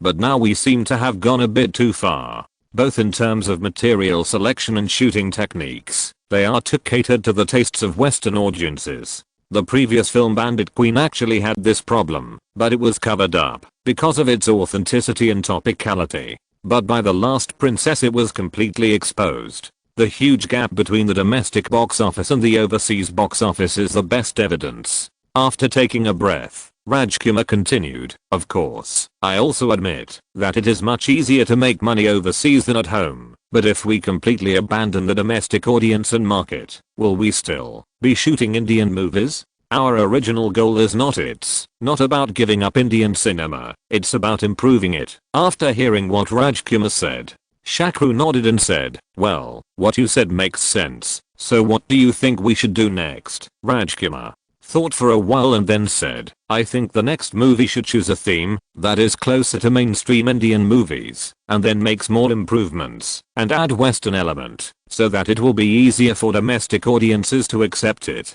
And it will have a certain sense of freshness. At the same time, it will also allow foreign audiences to get in touch with the essence of Indian movies. By giving it a try, we will know what to do next." "Well, okay, then I'll think about it carefully first, and then I'll tell you." In fact, Shakru agreed with Rajkumar's statement. It seems that his idea was a bit too simple at first, but this mainstream Indian movie, there are romance films, religious films, gangster films, and ubiquitous singing and dancing. The problem is that I have never seen many of these films. This is a real headache point. Just when Shakru was having a headache about choosing the title for his new movie, Ibrahim suddenly sent an invitation, saying that he was approached by something good that would definitely interest him. Although Shakru did not think Ibrahim Racine, the gang leader, could think of something good, but he still had to go, so he just took it for a walk to change his mood point. After arriving at Ibrahim's villa, Shakru discovered that there was actually a Chinese in the room, a middle-aged Chinese man in his 40s and somewhat overweight. This made Shakru very curious. Why did Ibrahim invite a Chinese? Maybe he saw Shakru's curiosity. So Ibrahim introduced the two of them. "Let me introduce to you two. This is Mr. Shakru Pandit, the most famous divination master in India recently. He is also a successful businessman." Well, Gang, which is now famous all over the world, was produced by his pharmaceutical factory. Although Shakru felt embarrassed about this introduction, he has gradually gotten used to it. Now in the eyes of non-Indians, Well Gang's name is almost every man knows. Then Ibrahim began to introduce the Chinese man again. What's interesting is that this guy with a clearly Chinese face is actually not Chinese. "This is my old friend from the Soviet Union." "Ah, no, it should be called the CIs now, right? My colleague Ali Mujian, Mr. Toktakhanov." Finally, he winked at Shaklu and said, "There are many beauties in the Soviet Union who listen to Alimu, and many of them are even sports beauties." Without Ibrahim's last words, Shakru would have been unable to realize who this guy was for a moment. However, Ibrahim's colleagues were associated with the beauties of the Soviet sports world, and coupled with this Chinese look with a human face, the identity of this guy is almost obvious. This chubby, seemingly amiable middle-aged uncle is actually Toktakhanov, who ranks 6th among the world's 10 most wanted criminals. Asterisk asterisk asterisk first Ibrahim third. This guy this year 44 years old, born in Tashkent, the capital of Uzbekistan, in 1949. After the collapse of the Soviet Union, he became a Russian gang boss. The US government considers him a key figure in Eurasian organized crime involved in drug trafficking, illegal organ trafficking, and stolen vehicle trafficking. In 2002, the US government accused him of bribing referees in the figure skating event at the Winter Olympics to please the French delegation. When he was arrested in Italy, the US government attempted to extradite him, but Italy eventually released Toktakhanov, and he disappeared. The reason why he is called the godfather of sports is that Toktakhanov is an important figure in the sports and political circles of Russia and Ukraine. Russian tennis stars Safin and Kafelnikov and Ukrainian tennis player Medvedev all have close contacts with him. Kafelnikov once publicly claimed that Toktakhanov is his best friend.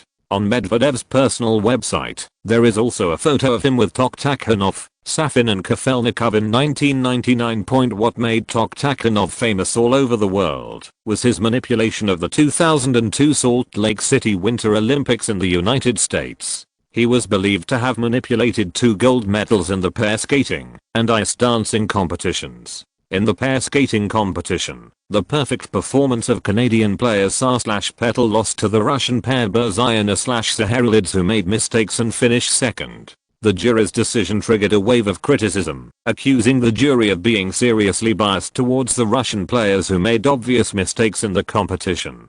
The subsequent investigation showed that the French referee Legoni, who cast the key vote, was subjected to irresistible external forces before the game. Similar controversy was reported again in the subsequent ice dance competition, and the international sports world was full of doubts about the victory of the French players Anissina/Pesarat. There are rumors that their victory was the product of a private transaction between the French and Russian skating associations, and Toktakhanov was the key middleman. PS. The information posted is a bit too much, but the nearly 200 words at the end are free, so it should not have much impact. Chapter 150 Kiselyova. Although this guy's not a good person, he is definitely a celebrity, so Shakru took the initiative to greet him. Hello, Mr. Toktakhanov, it's nice to meet you. In fact, I'm also very interested in sports, especially sports. It's Soviet gymnastics and synchronized swimming. Toktakhanov laughed loudly and said, Mr. Pandit, you should be more interested in the beauties in the gymnastics team and synchronized swimming team.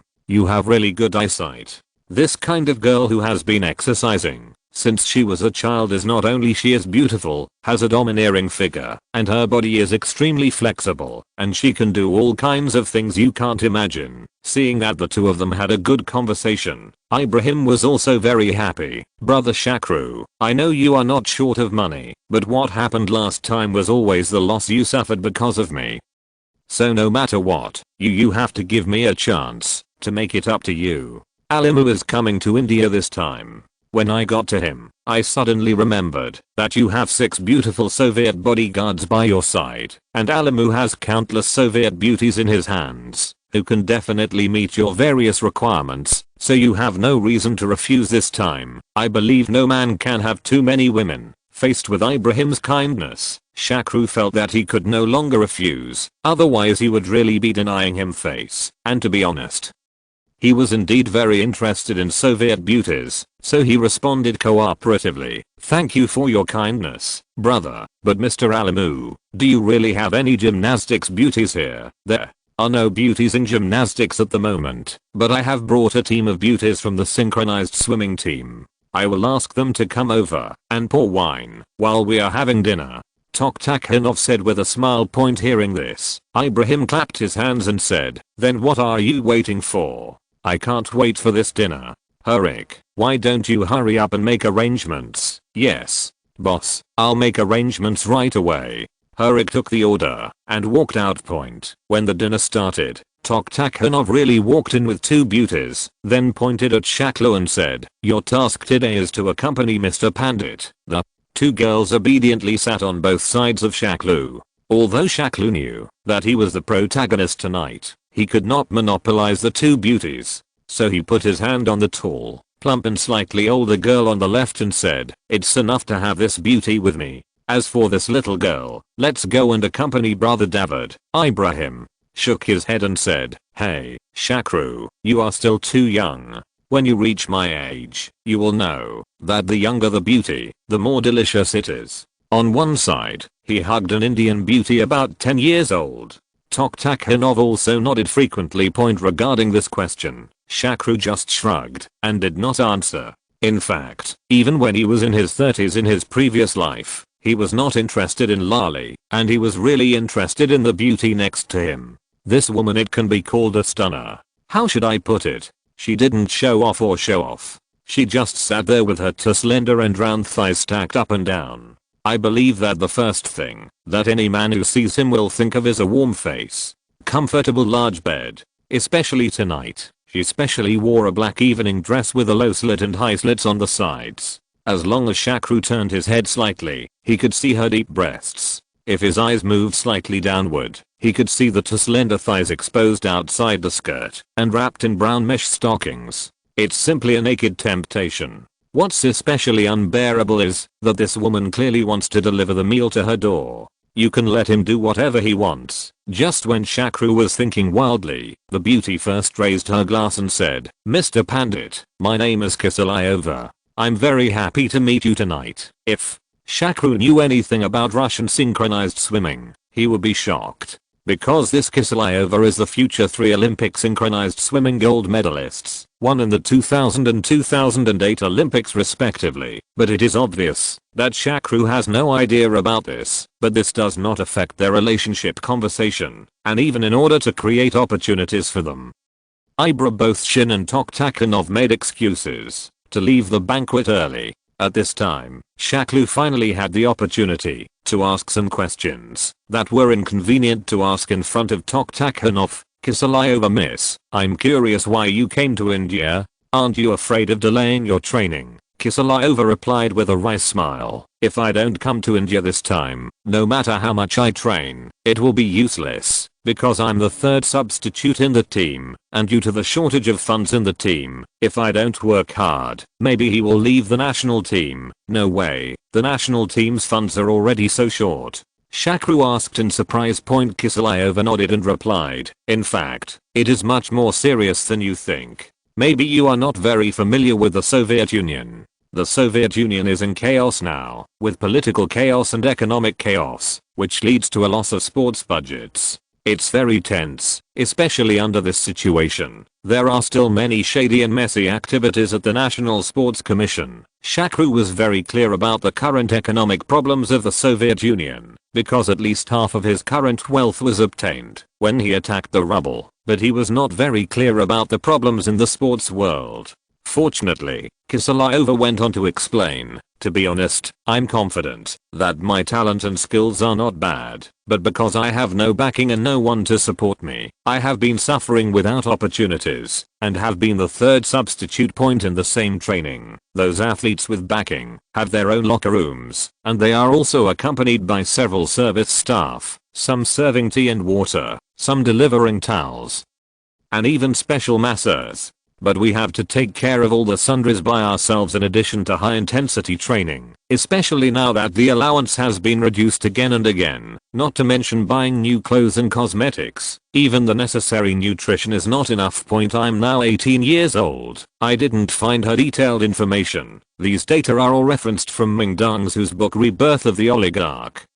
1991 inches, and I have missed this year's Olympics. If I miss next year's World Youth Championship, then I will never have the opportunity to stand on the podium in my life.